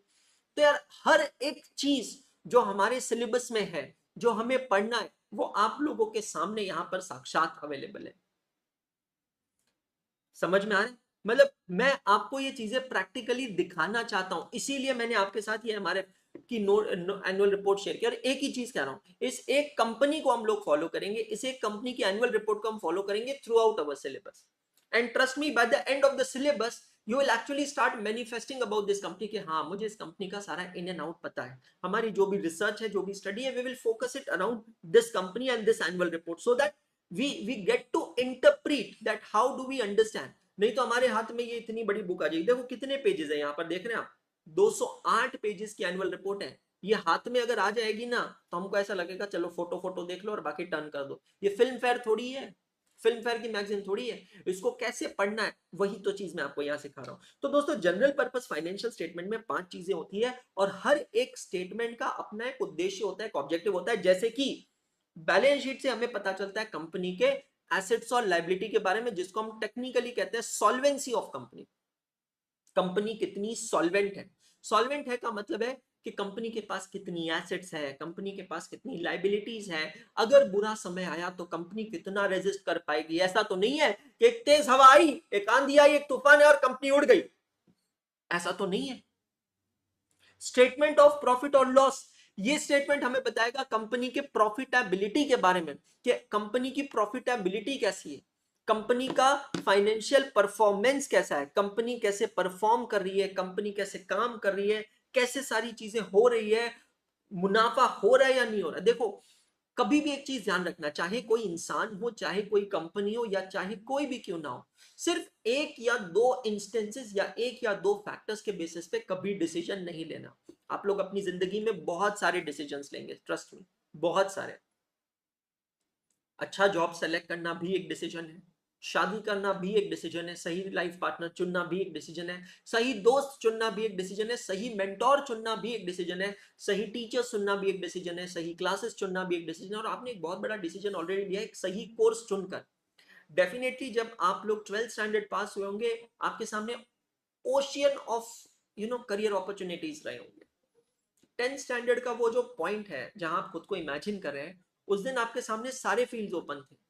अगर आप पीसीबी लेते हैं, फिजिक्स केमिस्ट्री बायोलॉजी लेते हैं, तो मेडिकल के दरवाजे खुले हैं, इंजीनियरिंग के दरवाजे खुले हैं, कॉमर्स के तो सर्टनली दरवाजे खुले ही हैं। मतलब पीसीबी एक ऐसा फील्ड है वहां से कुछ बंद नहीं होता है, सब कुछ खुला रहता है। बट अगर आप सोचते हैं कि नहीं मैं बायोलॉजी को स्किप कर देता हूं और मैं पीसीबी की जगह पीसीएम में जाता हूं, तो आप जब पीसीएम में जाते हैं, फिजिक्स केमिस्ट्री मैथमेटिक्स में जाते हैं, तो आपके लिए कुछ दरवाजे बंद हो जाते हैं, जैसे मेडिकल का दरवाजा बंद हो जाता है, लेकिन बहुत कुछ दरवाजे अभी भी खुले हैं। लेकिन अगर आप सोचते हैं कि नहीं मैं पूरा के पूरा साइंस स्किप कर कर कॉमर्स लेता हूं, तो कुछ दरवाजे, काफी कुछ दरवाजे बंद हो जाते हैं। फिर आप मेडिकल नहीं कर सकते, फिर आप इंजीनियरिंग नहीं कर सकते, फिर आपको कुछ करना होगा जो साइंस या आर्ट्स लेकर किया जा सकता है। ठीक उसी तरह are you getting my point? ठीक उसी तरह आपको यहां पर भी ये चीज को समझना पड़ेगा। हर चीज को थोड़ा डिटेल में जाकर पढ़ो, डिटेल में जाकर समझो, चीजें बहुत आसान हो जाएगी। क्लियर? तो बैलेंस शीट हमें बताती है कंपनी के सॉल्वेंसी के बारे में, पीएनएल हमें क्या बताता है, कंपनी की प्रॉफिटेबिलिटी के बारे में। भाई आपको हम अलग अलग फैक्टर्स दे रहे हैं, आप सोच समझ कर डिसीजन लो। सिर्फ कंपनी लॉस में इसका मतलब कंपनी खराब है, ऐसा नहीं हो सकता। और अगर ऐसा होता था तो इंडिया में स्टार्टअप्स में कोई इन्वेस्ट नहीं करता था। Why are people investing in startup nowadays? Think about it. लोग इतना पैसा लगा रहे हैं स्टार्टअप में, क्यों लगा रहे हैं? बिकॉज लोगों को पता है, बिकॉज लोगों को पता है कि चलो आज भले ही कंपनी लॉस कर रही है, शायद कल चलकर कंपनी प्रॉफिट करेगी।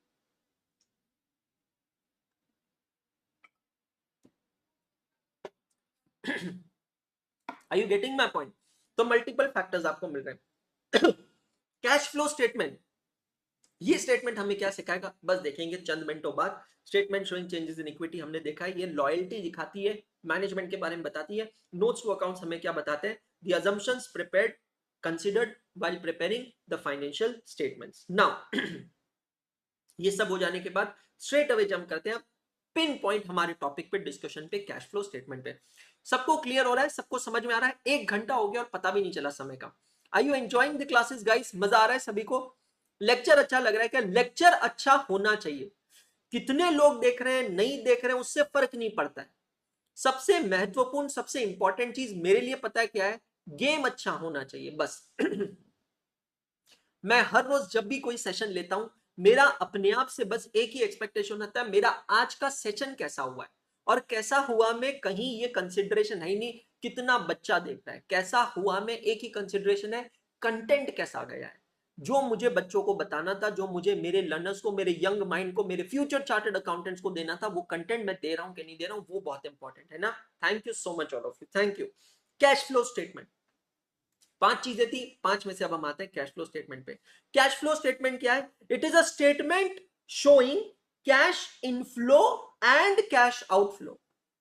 It is a statement prepared showing cash inflow and cash outflow. And whenever I use word cash, for the purpose of accounting standard 3, because this is a topic based on AS3 accounting standard 3, so for the purpose of accounting standard 3, cash flow and cash inflow and cash outflow, cash means cash and cash equivalence. क्या मतलब होता है? cash means cash and cash equivalence.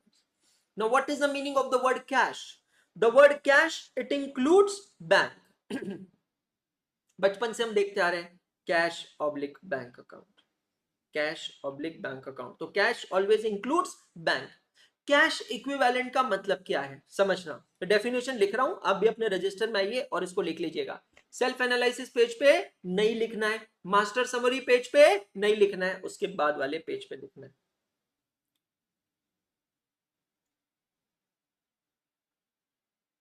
महिलाओं के colour से लिखते हैं ताकि महिलाएं खुश रहेगी।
हाँ जी। छाप लो। This week I am going to complete my face to face batch in Indore. Group 2 चल रहा है, कॉस्ट एंड मैनेजमेंट अकाउंटिंग, और मोस्ट प्रोबेबली संडे तक खत्म हो जाएगा। अभी मैं आप लोगों की क्लास लेकर सीधा वहीं पे जाने वाला हूँ, और आज हम लोग वहाँ पे इंडिपेंडेंस डे सेलिब्रेट करने वाले हैं। और जब इंडिपेंडेंस डे सेलिब्रेट करेंगे तो कुछ स्कूल की यादों को ताज़ा करेंगे। तो आज ना मैं ना उन बच्चों के लिए लेके जा रहा हूँ पार्ले जी बिस्किट, जो हमें स्कूल में मिला करते थे इंडिपेंडेंस डे के दिन। माँ कसम, अलग ही लेवल का तांडव हो जाएगा।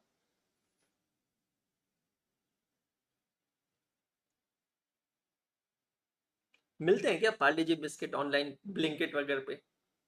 पार्ले जी।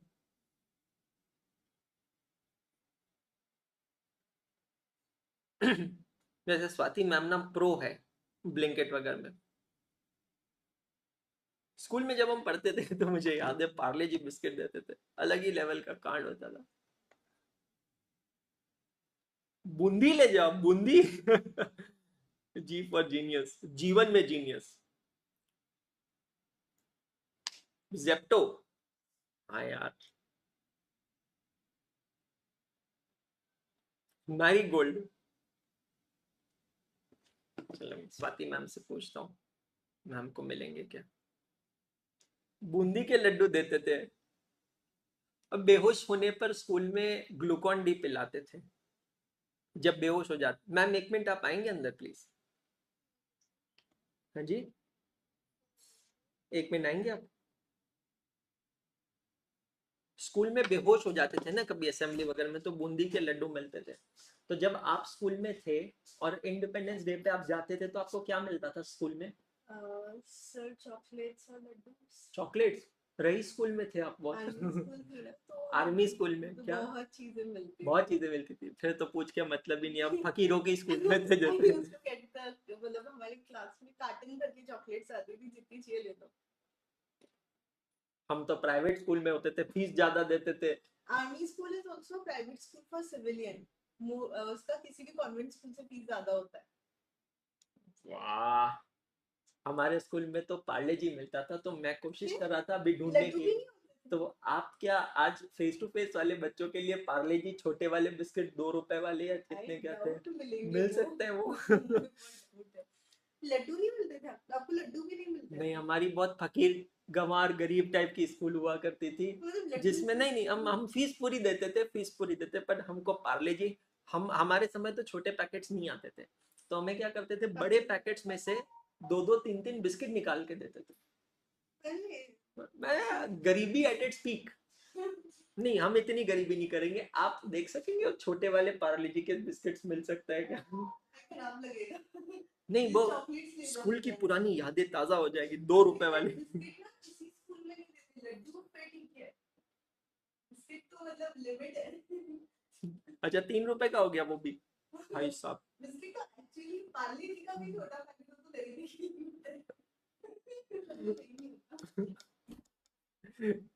बहुत बढ़िया, ठीक है, छाप लिए सभी जने। जनहित में जारी है ये मनोरंजन, बहुत बढ़िया। आप छापिए जब तक मैं ट्रैकर अपडेट कर देता हूं।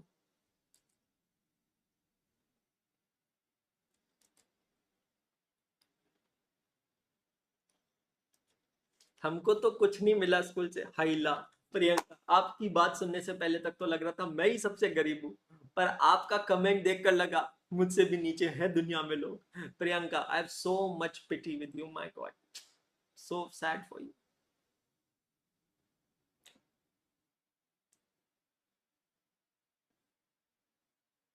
सर हमारे लिए क्या, मेरा प्यार और आशीर्वाद आपके लिए, आपके साथ।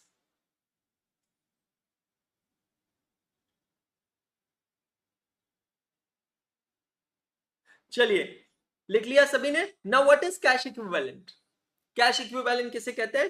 Cash equivalents are short term marketable securities. Short term, break down करते हैं इसको। What is the meaning of the term short term? Less than 1 year. Cash equivalents are short-term marketable securities. What is the meaning of marketable securities? ऐसी चीज जो तुरंत आप बेच सको। Short-term marketable securities which can be converted into known amount of cash.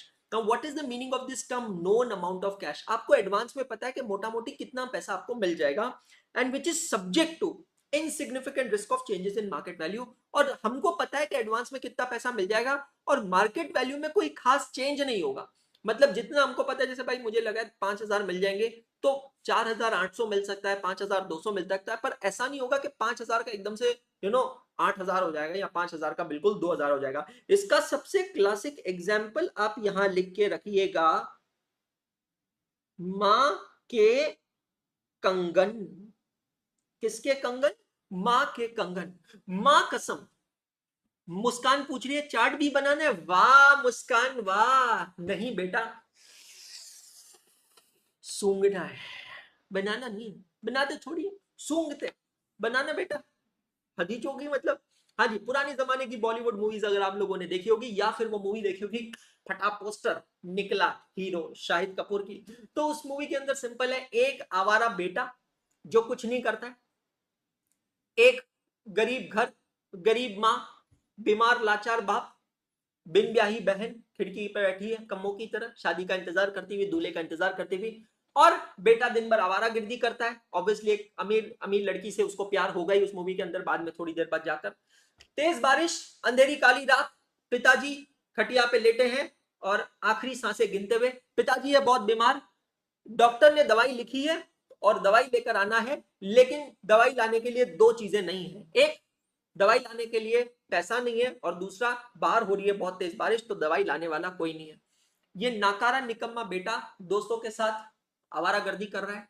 आवारागर्दी करके जब वो घर पे पहुंचता है तो दूर से देखता है कि पिताजी खटिया पर लेटे हैं, खास रहे हैं, माताजी पिताजी के पास रो रही है, आंसू निकल रहे हैं, दवाई लेके आनी है, दवाई के लिए घर में पैसा नहीं है।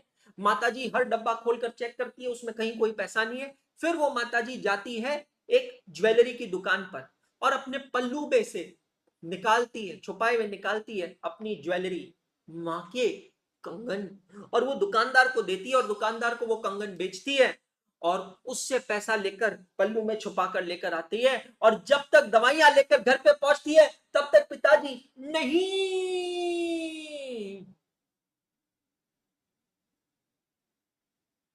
वो उस आवारा लड़के की जिंदगी का टर्निंग पॉइंट होता है।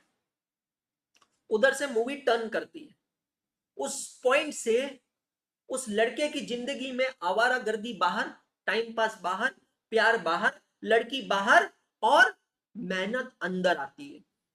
वो लड़का, फिर देखना पुरानी मूवीज में ऐसे देखता रहता है, और ऐसे देखते देखते ही सिनेमेटोग्राफिक इफेक्ट में पीछे फैक्ट्रियां बन रही है, बंगले बन रहे हैं, प्रोडक्शन हो रहा है, कारें आ रही है, और पैसा दिख रहा है, बैंक बैलेंस दिख रहा है, और वो लड़का धीरे धीरे अमीर बनता जाता है, रईस बन जाता है। देखा होगा। तो मां के कंगन, धन्यवाद श्रेया जी, बिल्कुल साथ में चलेंगे। मां के कंगन is a classical example of cash equivalent. What is a cash equivalent? It is a short-term marketable securities that can be converted into known amount of cash and which are subject to insignificant risk of market changes. मां के कंगन की क्या value है? पहली बात, क्या मां के कंगन शॉर्ट टर्म है? हाँ, तुरंत रेडिली कन्वर्टेबल है, तुरंत मार्केटेबल, तुरंत नोन अमाउंट ऑफ कैश है, तुरंत subject to insignificant risk of market changes है, तुरंत। मतलब आपको पता है कि मां के कंगन अगर आप बेचोगे तो कितना पैसा आपको मिल जाएगा, ये आपको पता है एडवांस में, वो है कैश इक्विवेलेंट।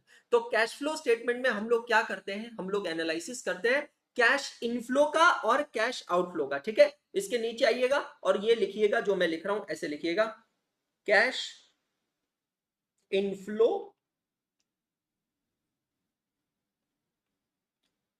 Cash outflow. और ये इनफ्लो और आउटफ्लो को एनालाइज करते हैं हम हमारी एक्टिविटीज को 3 कैटेगरीज में डिवाइड करते हैं, ओआ, या, फा, 3 कैटेगरीज में कैश इनफ्लो और आउटफ्लो को एनालाइज करते हैं डिवाइडिंग बिटवीन ओआ, या, फा। मतलब ऑपरेटिंग एक्टिविटीज, मतलब इन्वेस्टिंग एक्टिविटीज, मतलब फाइनेंसिंग एक्टिविटीज।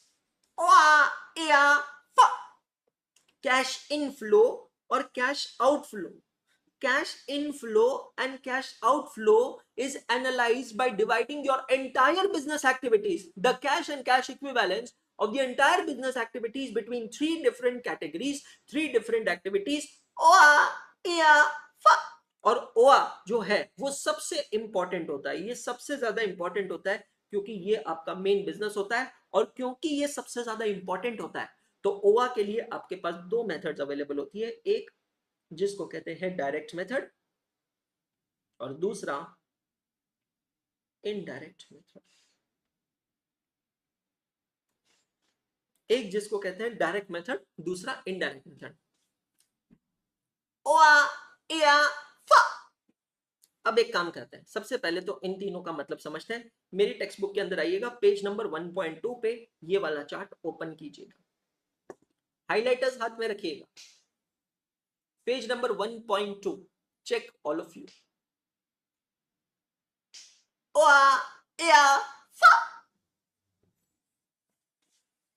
स्पीकर पर अगर सुन रहे होंगे तो मम्मी बोलेगी कौन सा चाइनीज शो देख रहे हैं भाई। और देख लेना पीछे से ऐसा फ्लाइंग चप्पल या फ्लाइंग बेलन ना आए आपके ऊपर, मालूम पड़ा कि आप इधर एंजॉय कर रहे हैं और पीछे से, अरे भैया बुक्स आदित्य नेमा जी लेक्चर नंबर 1 में का है, प्रिंट आउट निकाल लेना, कल ही बोल दिया था राजेश। मालूम पड़ा इधर हुआ या फा चल रहा है, पीछे से ऐसा उड़ता हुआ बेलन आ रहा है, खचा, और एक आउटसाइड एज लग गया और आपकी गर्दन बाउंड्री के बाहर। बहुत बढ़िया, धात्री का साक्षी। भाई साहब नाम कितना जबरदस्त है, ऐसा मतलब इसके नाम के साथ ना बेस इफेक्ट आना चाहिए, धात्री का साक्षी।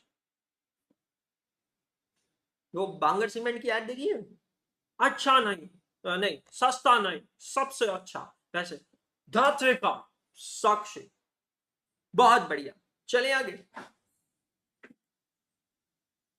सबसे पहले ऑपरेटिंग एक्टिविटीज, ऑपरेटिंग एक्टिविटीज क्या होती है? ऑपरेटिंग एक्टिविटीज समझते हैं। I am a very strict teacher, please बेटा मेरे को सीरियसली लो, मैं बहुत ज्यादा स्ट्रिक्ट हूं। Operating activities are those activities which are relating to day-to-day business operation of an enterprise। मतलब क्या भाई, कोई ये ऋषभ को बताओ बुक का। मेरे दोस्त, मेरे भाई, तमाम लड़कियों के भाई, India is my country, all Indians including Rishabh my brother and all sisters of Rishabh, please मेरे भाई, मैं पहले ही बोल चुका हूं जब तक बुक्स डिलीवर नहीं होती तब तक पीडीएफ का प्रिंट आउट कर ले। पीडीएफ मैं दे चुका हूं लेक्चर नंबर 1 में, मंडल आपले आभारी आहे, जय महाराष्ट्र, जबरदस्त। What is operating activity? Operating activities are those activities which are relating to day-to-day business operation of an enterprise। जो आपका प्रिंसिपल बिजनेस है, जो आपका मेन बिजनेस है, उस बिजनेस से जो भी एक्टिविटी, प्लीज अंडरस्टैंड, हम लोग कैश फ्लो में सिर्फ इनफ्लो नहीं देखते हैं, बहुत सारे बच्चे यहाँ गलत फैमिली का शिकार होते हैं। कैश फ्लो में हम कैश फ्लो देखते हैं, और जब मैं कहता हूं कैश फ्लो, तो कैश फ्लो में इनफ्लो भी होता है और आउटफ्लो भी होता है, and together it is known as activity. Purchase of goods, cash purchase is operating activity, cash sale is also operating activity, payment of salary is also operating activity, payment of electricity charges also operating activity, collection from debtors operating activity, payment to customer operating activity. So operating activities are those activities which are relating to day business operation of an enterprise. Business के day to day operation से relating जो भी activities होती है जिसमें cash का inflow या cash का आउटफ्लो होता है, उनको कहते हैं ऑपरेटिंग एक्टिविटीज। क्या कहते हैं बेटी? Operating activities. क्लियर हो गया?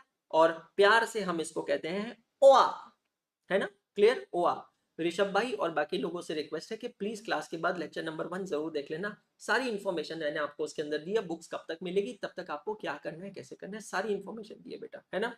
Second, come on all of you, focus. Investing activity. Investing activities are those activities where an expenditure have been made for resources intended to generate future income and cash flow, that is creation of an asset.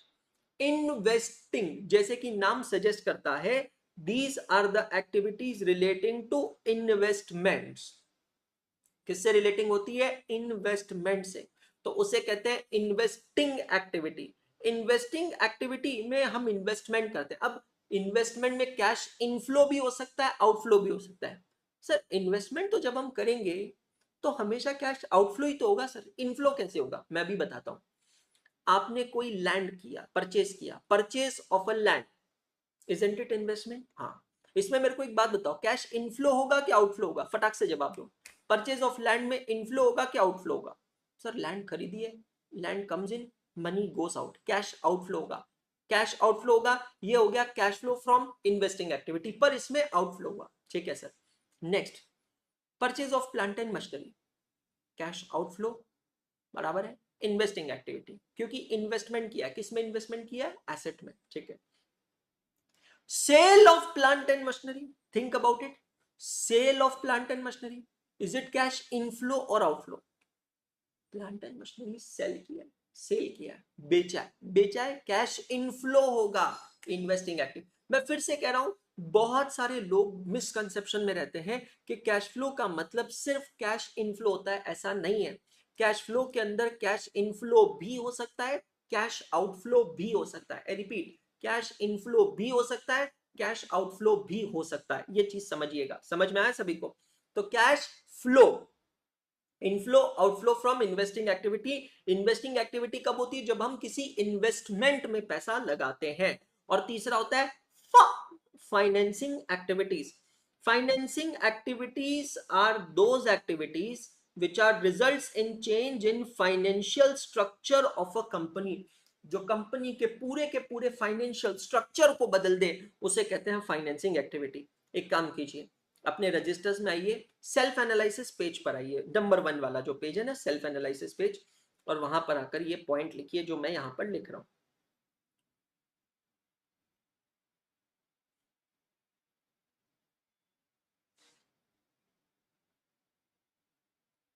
एक बहुत ही बढ़िया याद रखने की trick है आपके लिए।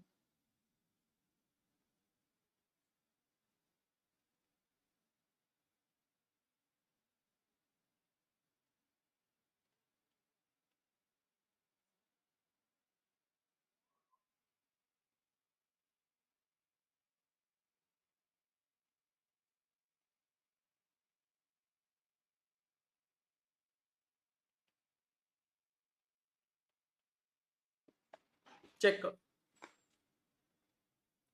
Check करो, वो सारे ट्रांजैक्शन जो मेरी ट्रेडिंग एंड पीएनएल अकाउंट में दिखते हैं, obviously they should be relating to cash flow. वो सारे ट्रांजैक्शंस जो मेरे ट्रेडिंग एंड पीएनएल अकाउंट में दिखते हैं रिलेटिंग टू कैश फ्लो, वो तमाम ट्रांजैक्शंस कैसे ट्रांजैक्शंस होते हैं? ओआ, ऑपरेटिंग एक्टिविटीज की। अभी हम लोग करने वाले हैं उसकी प्रैक्टिस, चिंता मत करो। वो सारे ट्रांजैक्शंस जो मेरे बैलेंस शीट के एसेट साइड में दिखते हैं, मेरे बैलेंस शीट के एसेट साइड में क्या क्या दिखता है? एसेट्स, इन्वेस्टमेंट्स, वो सारे ट्रांजैक्शंस क्या होते हैं? इन्वेस्टिंग एक्टिविटी के ट्रांजैक्शंस होते हैं, बिकॉज इन्वेस्टिंग एक्टिविटी किससे जुड़ा होता है? It is relating to investment. समझ में आ रहा है? इन्वेस्टिंग एक्टिविटी किससे रिलेटिंग होता है बेटा जी? इन्वेस्टमेंट से रिलेटिंग होता है। तो इन्वेस्टमेंट करना है, इन्वेस्टमेंट किस में करना है? एसेट्स में करना है, इन्वेस्टमेंट में। इन्वेस्टमेंट किसको कहते हैं? Investment is something which gives you future economic benefit. क्या कहा मैंने? Investment is something which gives you future economic benefit. कोई भी ऐसा खर्चा जो किया जाता है किस इंटेंशन से? With the objective to earn short term और long term return is known as investment. चाहो तो आप लिख लो यहीं पे, कहीं पर भी, रजिस्टर आपका है, आप अपने हिसाब से लिख सकते हैं। An investment is an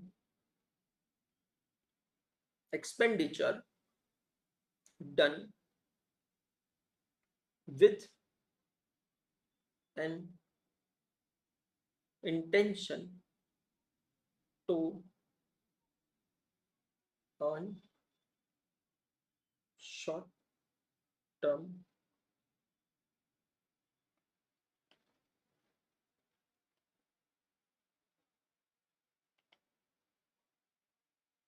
and or long term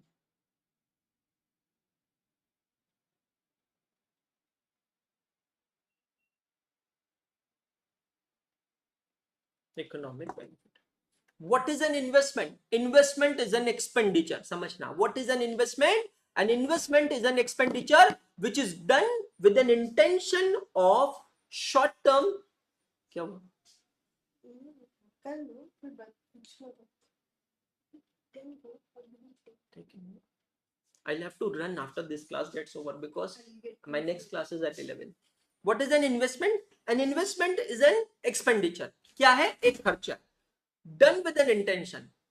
इस खर्चे का उद्देश्य क्या है? Done with an intention to earn short term और long term economic benefit. Classical example ले लेते हैं, इक्विटी शेयर्स। ठीक है, अभी तो डिविडेंड का सिलसिला चल रहा है, हर कंपनी डिविडेंड अनाउंस कर रही है ना, तो अभी डिविडेंड का सिलसिला चल रहा है, ये शॉर्ट टर्म गेन है। वेदांता लिमिटेड कंपनी के बारे में मैंने आपको बताया, धबा धबा के डिविडेंड दे रहे हैं, 3 बार 4 बार। टाटा कंसल्टेंसी सर्विसेज 3 बार 4 बार। Indian oil company IOCL dividend pay कर रहा है। तो शॉर्ट टर्म गेन क्या है? डिविडेंड। लॉन्ग टर्म गेन क्या है? Capital appreciation. Capital appreciation. अभी कुछ दिन पहले मैंने एक कंपनी के शेयर्स खरीदे थे, शेयर्स का नाम है सुजलॉन एनर्जी। काफी रिसर्च किया है, रिसर्च कर कर कंपनी खरीदी है, डिटेल में एनालिसिस किया है। रिन्यूएबल एनर्जी सेगमेंट अच्छा सेगमेंट है। एनर्जी की हमारे देश में भरपूर कमी है और डिमांड तो बढ़ती जा रही है। आज भी हमारे देश में ऐसी कई जगह है जहां पर अनियमित सप्लाई ऑफ इलेक्ट्रिसिटी नहीं है। There is no uninterrupted supply of electricity. Still there are areas which are facing lockdown, है ना। So there is a company known as Suzlon energy और वो कंपनी रिन्यूएबल एनर्जी में इन्वॉल्व है। तो अगर आपने देखे होंगे तो हवाई पंखे जो विंड मिल्स होती है वो कंपनी बनाती है। सुजलॉन एनर्जी में मैंने इन्वेस्टमेंट एंट्री कब ली थी मैं आपको बताता हूँ। मतलब डेटा आपके पास अच्छा होना चाहिए, मैं पोर्टफोलियो नहीं दिखा रहा हूँ भाई, वो बड़ा पर्सनल चीज है। मैं सिर्फ आपको ये बता रहा हूँ कि मैंने पहली एंट्री कब ली थी। 23 मई 2024 को सुजलॉन में, 23 मई 2024 को, उस दिन मैंने 47 रुपए 15 पैसे पे इसका शेयर खरीदा था। पहली बार मैंने एंट्री ली थी, एक्स नंबर ऑफ शेयर्स की, let's not go into details. उसके बाद जब ये बजट आने वाला था, जो बजट आया ना जुलाई लास्ट वीक में, नई सरकार बनने के बाद बजट आया, तो मैं बजट को क्लोजली फॉलो करा था। बजट के अंदर क्या क्या चीजें आने की संभावना है, किस किस सेक्टर में चीजें आने की संभावना है, उसके बेसिस पर आप कैलकुलेट कर सकते हैं। मैं प्रेडिक्शन वर्ड यूज नहीं करूंगा, कैलकुलेशन वर्ड यूज करूंगा। आप कैलकुलेट कर सकते हैं कि कौन से सेक्टर में उछाल आ सकता है, नहीं आ सकता है। कहीं ना कहीं मेरा अंदेशा था कि एनर्जी सेक्टर को लेकर सरकार कुछ ना कुछ अनाउंसमेंट जरूर करेगी, और मैंने बजट से जस्ट पहले सुजलॉन के और एक बल्क बाइंग की 63 रुपीज से, bulk buying, again let's not go into the details, x number of shares, bulk buying 63 पे। अभी का रेट चेक करते हैं।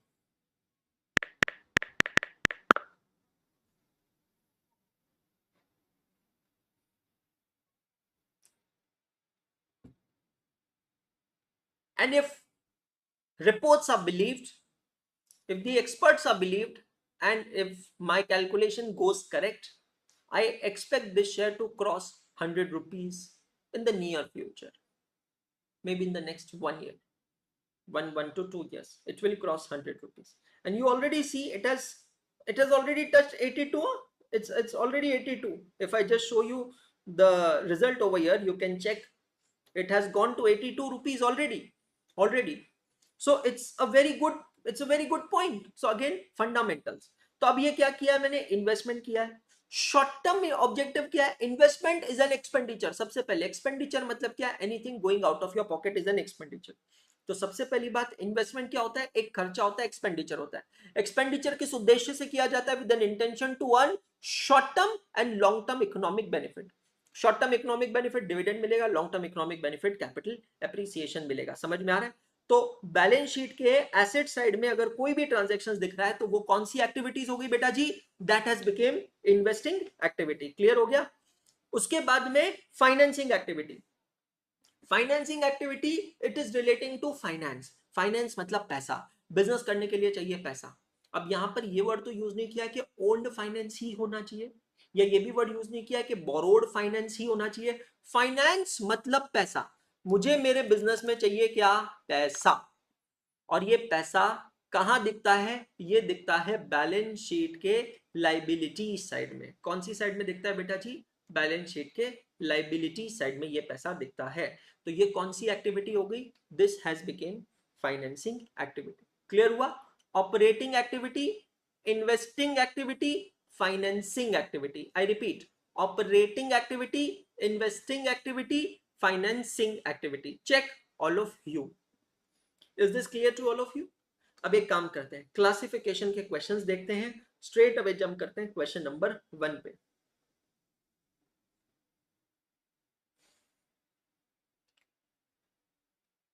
कम टू क्वेश्चन नंबर 1। यहीं पे करना है टेक्स्ट बुक में, कहीं और नहीं जाना है, ठीक है? अच्छा, आप सब लोगों को एक चीज मैं और बता दूं, एक इंपॉर्टेंट फीचर है अड्डा 247 के ऐप का और वेब वर्जन का, उसका नाम है बुकमार्क, जो मैं कर सकता हूं आप लोगों के लिए। अब जैसे मैं आपको क्वेश्चन नंबर 1 पढ़ा रहा हूं, मेरी बात ध्यान से सुनना। तो मैं क्या करूंगा, इस पॉइंट को बुकमार्क कर दूंगा। बुकमार्क कर दूंगा मतलब ये पॉइंट को मैं हाईलाइट कर दूंगा, और जब मैं क्वेश्चन नंबर 1 खत्म कर दूंगा, मैं बुकमार्क को स्टॉप कर दूंगा।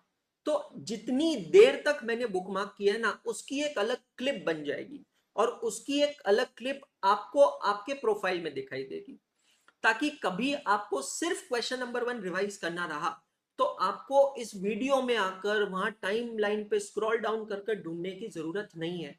आप सीधा वो क्लिप को एक्सेस कर सकते हैं, क्वेश्चन नंबर 1 की क्लिप को, जहां पर आपको पिन पॉइंट ये चीज मिल जाएगी। अगर आप कभी भी रिवाइज करना चाहते हैं operating activity, investing activity, financing activity. Shreya, आज मेरी उसके ऊपर मीटिंग है, उसके ऊपर भी आपको अपडेट जल्दी मिलेगा, डोंट वरी। करेक्ट?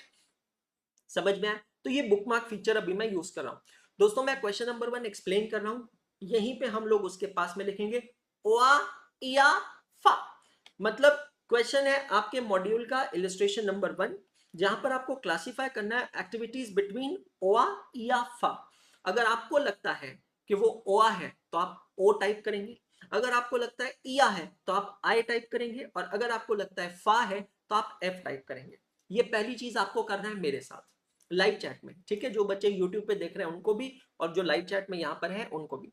दूसरी इंपॉर्टेंट चीज ध्यान से सुनिएगा, जो आपका गलत निकलता है, मतलब आपने सपोज ओआ सोचा था और निकला इया, या आपने इया सोचा था निकला फा, उसको आप हाईलाइट कर लेंगे। वो हाईलाइट किया हुआ आपको बार बार याद दिलाएगा कि ये ट्रांजेक्शन आपका गलत हुआ था। क्लियर हो गया? तीसरा, मैं एक एक ट्रांजेक्शन को डिटेल में एक्सप्लेन करूंगा, जितने डिटेल में एक्सप्लेन करने की जरूरत है उतने डिटेल में मैं एक्सप्लेन करूंगा। क्लियर हो गया? आप लोग क्या करेंगे, आप लोगों को अगर कोई भी ट्रांजेक्शन समझ में नहीं आया तो बाद में इस लेक्चर को वापस जाकर इस पोर्शन को रिपीट कर लेंगे। समझ में आया? एक और आदत डाल लीजिए, हर बार जब हम क्वेश्चन सॉल्व करेंगे उस क्वेश्चन के ऊपर आप उसका रेफरेंस लिख लेंगे। जैसे कि यहां पर लिखा है L4, आप लिखेंगे L4। जैसे ये क्वेश्चन नंबर 1 है, आज हम लोग सॉल्व कर रहे हैं लेक्चर नंबर 4 में, आप यहां लिखेंगे L4। क्लियर हो गया? चले आगे। सो क्लासिफाई करना है operating activities between operating activities ओआ, इन्वेस्टिंग एक्टिविटीज या फाइनेंसिंग एक्टिविटीज फा, और कैश इक्विवेलेंट्स। ठीक है, whether it is a cash equivalent. एक एक कर समझते हैं। बुकमार्क को मैं ऑन कर देता हूं, यहां पर आप लोगों के लिए स्टार्ट कर रहा हूं।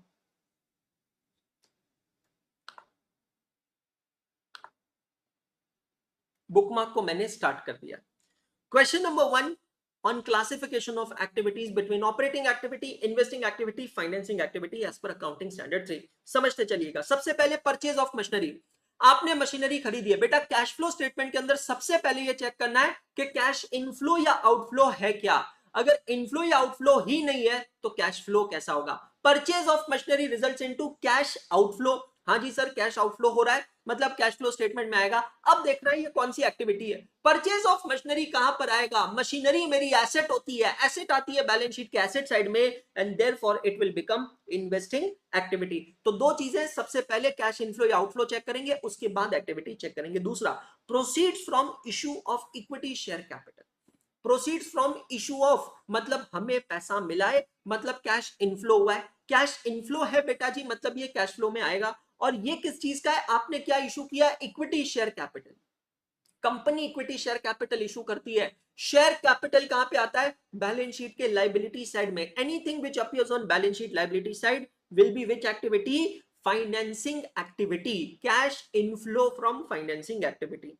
कैश सेल्स, मैंने गुड्स बेचे हैं और मुझे उसके बदले कैश मिली है, कैश इनफ्लो हो रहा है। हाँ जी हाँ, बिल्कुल कैश इनफ्लो हो रहा है यहां पर, तो कैश फ्लो में आएगा।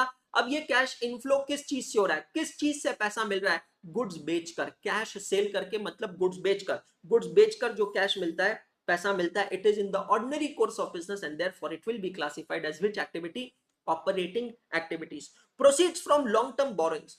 प्रोसीड्स फ्रॉम मतलब पैसा मिला है, मतलब कैश इनफ्लो है। कैश इनफ्लो होगा डेफिनेटली बेटा जी, कोई प्रॉब्लम नहीं है। अगर ये कैश इनफ्लो है तो आप डेफिनेटली इसको कैश फ्लो स्टेटमेंट में लिखेंगे। लेकिन पैसा कहां से आया है? Long term borrowings. बोरोइंग्स मतलब आपने बैंक से लोन लिया है, कर्जा लिया है। अगर आपने बैंक से लोन लिया है, कर्जा लिया है, तो ये बैलेंस शीट लायबिलिटी साइड में अपेयर होगा। It will be financing activities. Cheque collected from trade receivable. Cheque collected मतलब पैसा आया बैंक में। भैया जी पैसा आना इंपॉर्टेंट है, कैश में आओ कि चेक से, उससे फर्क नहीं पड़ता है। पैसा अगर मिला है, चेक कलेक्टेड है, तो ये हमारे लिए क्या है? कैश इनफ्लो है। ट्रेड रिसीवेबल मतलब डेटर्स। अब डेटर से अगर पैसा मिला है तो जरा सोचो डेटर से पैसा क्यों मिला होगा? डेटर्स कौन होता है? जिनको हम गुड्स बेचते हैं, जिनको मैंने गुड्स बेचे हैं, उधारी पे गुड्स बेचे हैं, जिनको मैंने उधारी पे गुड्स बेचे हैं, उन्होंने मुझे बकाया पैसा भी वापस दिया है। गुड्स बेचना कौन सी एक्टिविटी हुई? Operating activity. तो collection from trade receivable will be operating activity. अब कुछ बच्चे यहां पर इसको लेकर कंफ्यूज हो जाएंगे कि सर ये इन्वेस्टिंग एक्टिविटी होनी चाहिए क्योंकि ये बैलेंस शीट के एसेट साइड में आता है, और आपने कहा था कि एसेट साइड में आएगा। भैया जी मैं फिर से कह रहा हूं, अगर बाहर जाते समय मम्मी पापा कहते हैं अरे बेटा जाके कपड़े पहन के आओ, तो इसका मतलब ये नहीं है कि आप सिर्फ शर्ट पहने या सिर्फ पैंट पहने। आपको भावनाएं समझनी पड़ेगी, शब्दों पे नहीं जाना पड़ेगा। कपड़े पहन के आओ का मतलब पूरा, पूरा, अधूरा नहीं, पूरा। समझ गए? ठीक उसी तरह इवन दो मैंने कहा है कि बैलेंस शीट के कौन सी साइड में आएगा? एसेट साइड में, लेकिन आपको लॉजिक लगाना है। ये डेटर्स क्यों क्रिएट हुए? ये डेटर्स इसलिए क्रिएट हुए because of the credit sale of goods. Goods बेचना, गुड्स को बेचना, it is in the ordinary course of business, therefore operating activities. Cash receipt, cash receipts from trade receivable. अब आपने जैसे चेक कलेक्ट किया है वैसे ही कैश कलेक्ट किया है, उससे क्या फर्क पड़ता है? कैश का मतलब होता है cash, bank and cash equivalents. ये भी कौन सी एक्टिविटी है? Cash inflow. ट्रेड रिसीवेबल का मतलब होता है सन्ड्री डेटर्स। ट्रेड रिसीवेबल का मतलब होता है account receivable. Trading commission received, पहली बात, रिसीव मतलब cash inflow. Trading commission, trading commission मतलब क्या? ट्रेड करना। ट्रेड करने का मतलब होता है खरीदना और बेचना। खरीदना और बेचना किस चीज का होता है? इन्वेंट्री का होता है, इन the ordinary course of business. तो ट्रेडिंग कमीशन रिसीव भी कौन सी एक्टिविटी बन जाएगा? ऑपरेटिंग एक्टिविटी बन जाएगा। समझना, ट्रेडिंग कमीशन, ट्रेड करना मतलब खरीदना और बेचना। परचेज ऑफ इन्वेस्टमेंट, आपने इन्वेस्टमेंट खरीदी कैश आउटफ्लो हुआ। इन्वेस्टमेंट कौन सी एक्टिविटी हो गई बेटा जी? Investing activity. Redemption of preference shares, preference shares का रिडम्पशन का मतलब होता है रीपेमेंट। रीपेमेंट मतलब कैश आउटफ्लो। अब मैंने प्रेफरेंस शेयर होल्डर्स को पैसा लौटाया, कैश आउटफ्लो हुआ, कैश फ्लो में तो आएगा। Preference shares, preference share capital, preference shares issue किया होगा तभी तो मैं रीपे कर रहा हूं। अगर मैंने इशू ही नहीं किया तो मैं रीपे कैसे करूंगा? तो जब मैंने प्रेफरेंस शेयर इशू किया था तब वो फाइनेंसिंग एक्टिविटी थी, तो रिडम्पशन करना भी फाइनेंसिंग एक्टिविटी होगा। Cash purchases, purchase of goods in cash relating to day business activity, operating activity. Proceeds from sale of investment, मैंने इन्वेस्टमेंट बेची है, इन्वेस्टमेंट कुछ भी हो सकती है, मैंने जमीन बेची, जायदाद बेची है, शेयर्स बेचे हैं, डिबेंचर्स बेचे हैं, इन्वेस्टमेंट बेचने से पैसा मिला है, cash inflow from investing activity. Purchase of goodwill, अभी समझ में नहीं आया कोई हरकत नहीं, चैप्टर नंबर 2 अमालगमेशन में समझ में आ जाएगा। अभी के लिए इतना लिख लीजिए, इन्वेस्टिंग एक्टिविटी। फिर भी अगर कोई समझना चाहे, बुकमार्क हो रहा है, अच्छे से समझा देता हूं। परचेज ऑफ गुडविल का मतलब होता है जब भी मैं कोई कंपनी खरीदता हूं तो मैं उस कंपनी के लिए कुछ एक्स्ट्रा पैसा पे करता हूं। जैसे टाटा मोटर्स ने जैगुआर लैंड रोवर का ब्रांड खरीदा, तो टाटा मोटर्स ने जैगुआर लैंड रोवर के लिए कुछ पैसा पे किया, एडिशनल पैसा पे किया, ब्रांड का पैसा पे किया, गुडविल का पैसा पे किया। Cash paid to suppliers, suppliers मतलब वेंडर्स, वेंडर सप्लायर्स वो लोग जिनसे मैं सामान खरीदता हूं, तो उनको मैंने कैश पे किया है। सामान खरीदना और बेचना, ट्रेड करना ऑर्डिनरी कोर्स ऑफ बिजनेस होता है। कौन सी एक्टिविटी होती है बेटा जी? ऑपरेटिंग एक्टिविटी होती है। Interim dividend paid on equity share, register के सेल्फ एनालिसिस पेज पर आइएगा और जो नोट मैं यहां लिख रहा हूं वो नोट लिख लीजिएगा।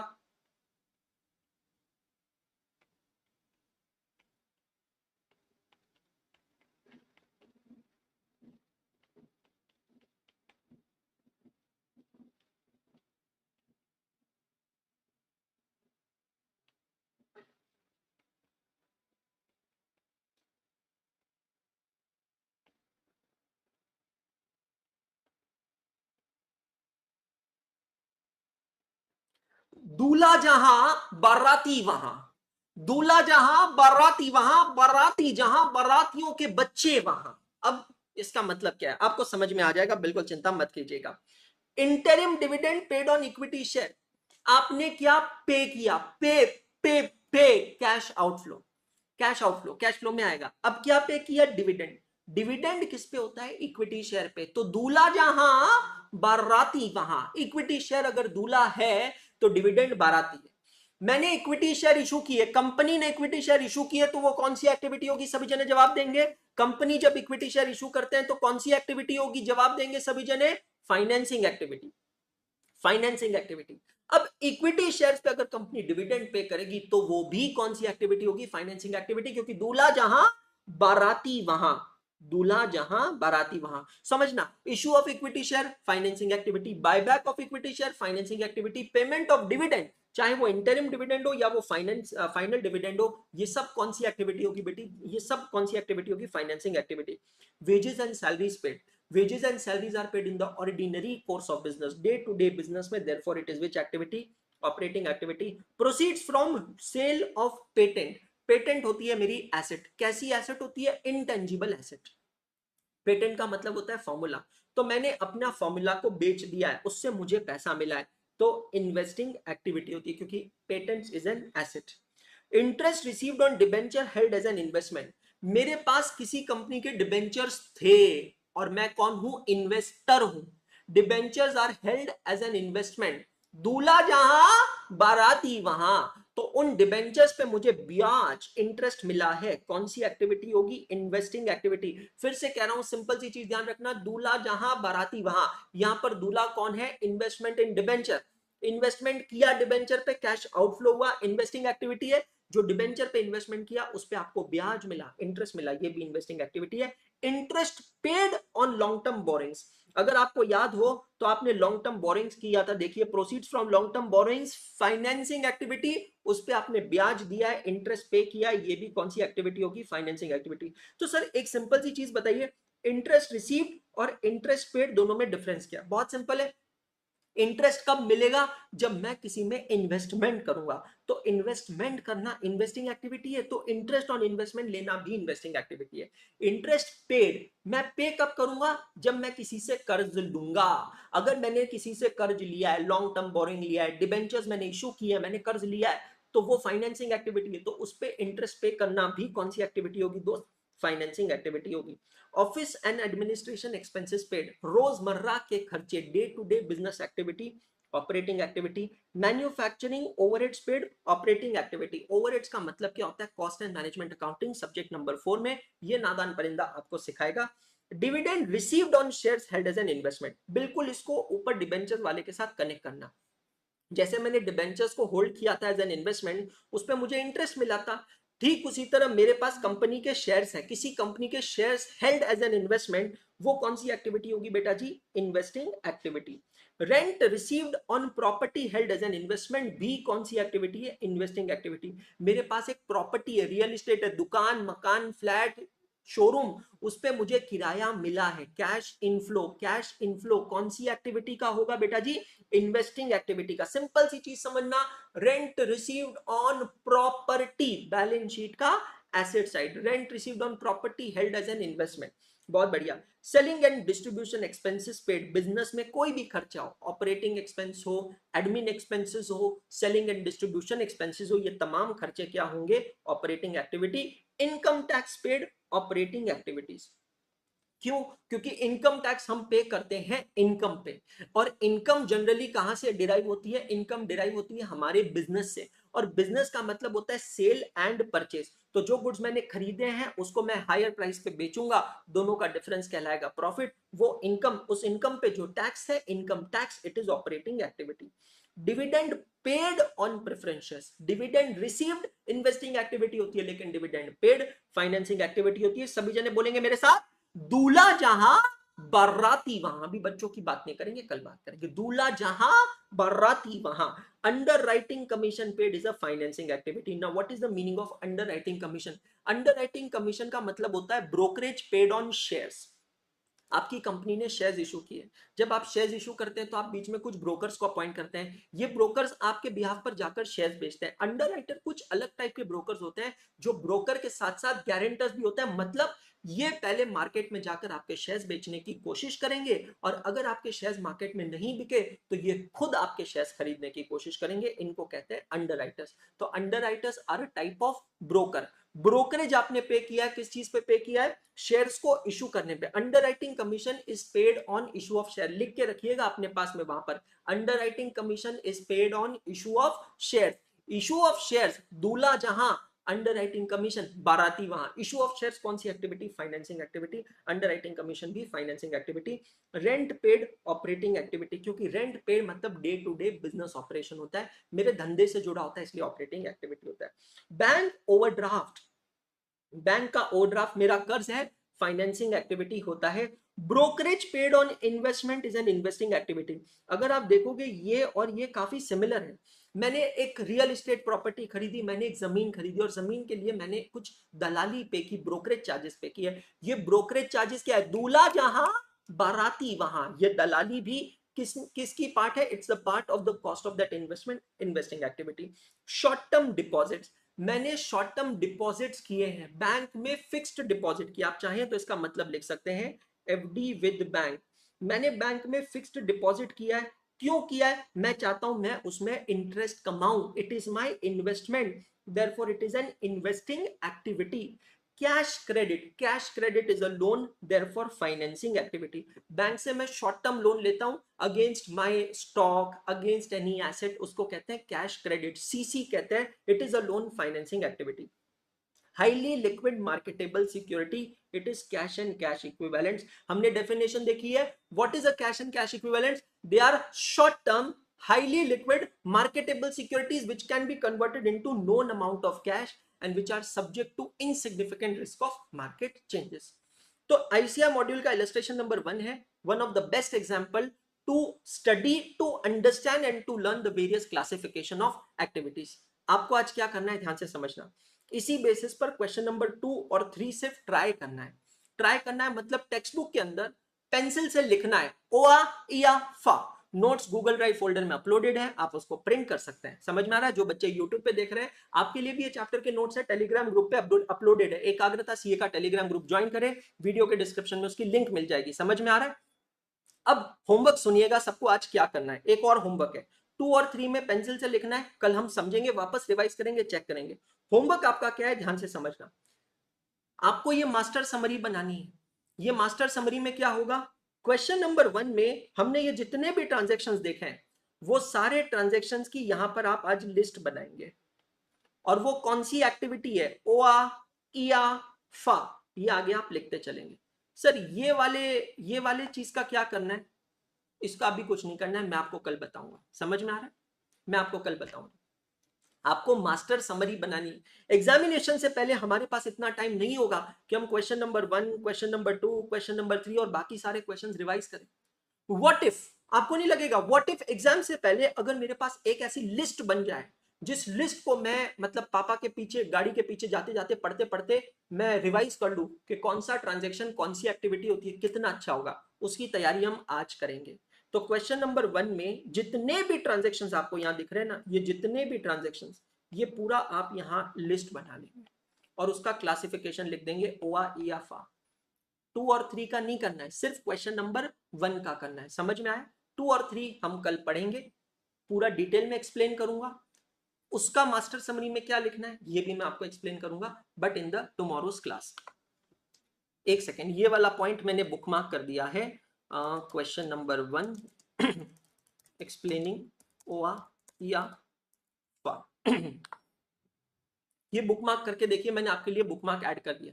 तो अब आपको लाइफ में कभी भी ओआ या फा में कंफ्यूजन हो, ये बुकमार्क आप देख लेंगे, आपका कंफ्यूजन दूर हो जाएगा. क्वेश्चन नंबर 1 का बुकमार्क मैंने कर दिया है. समझ में आ रहा है? उम्मीद करता हूं दोस्तों आपको आज का लेक्चर अच्छा लगा होगा. अगर लेक्चर अच्छा लगा है तो वीडियो को एंड होने पर 5 स्टार जरूर दीजिएगा. कमेंट कर मुझे जरूर बताइएगा कि आपको सेशंस कैसे लग रहे हैं, स्पीड कैसी लग रही है, एनर्जी कैसी लग रही है. इसी के बेसिस पर, आपके फीडबैक के बेसिस पर मैं आगे के चेंजेस करता रहूंगा. कहता रहूंगा. और ये प्लेज आपको भी मुझसे रोज करना है कि हमारे अंशुल सर, हमारे अंशुल भैया, हम आपका हाथ नहीं छोड़ेंगे, साथ नहीं छोड़ेंगे. Thank you so much. Good day all of you.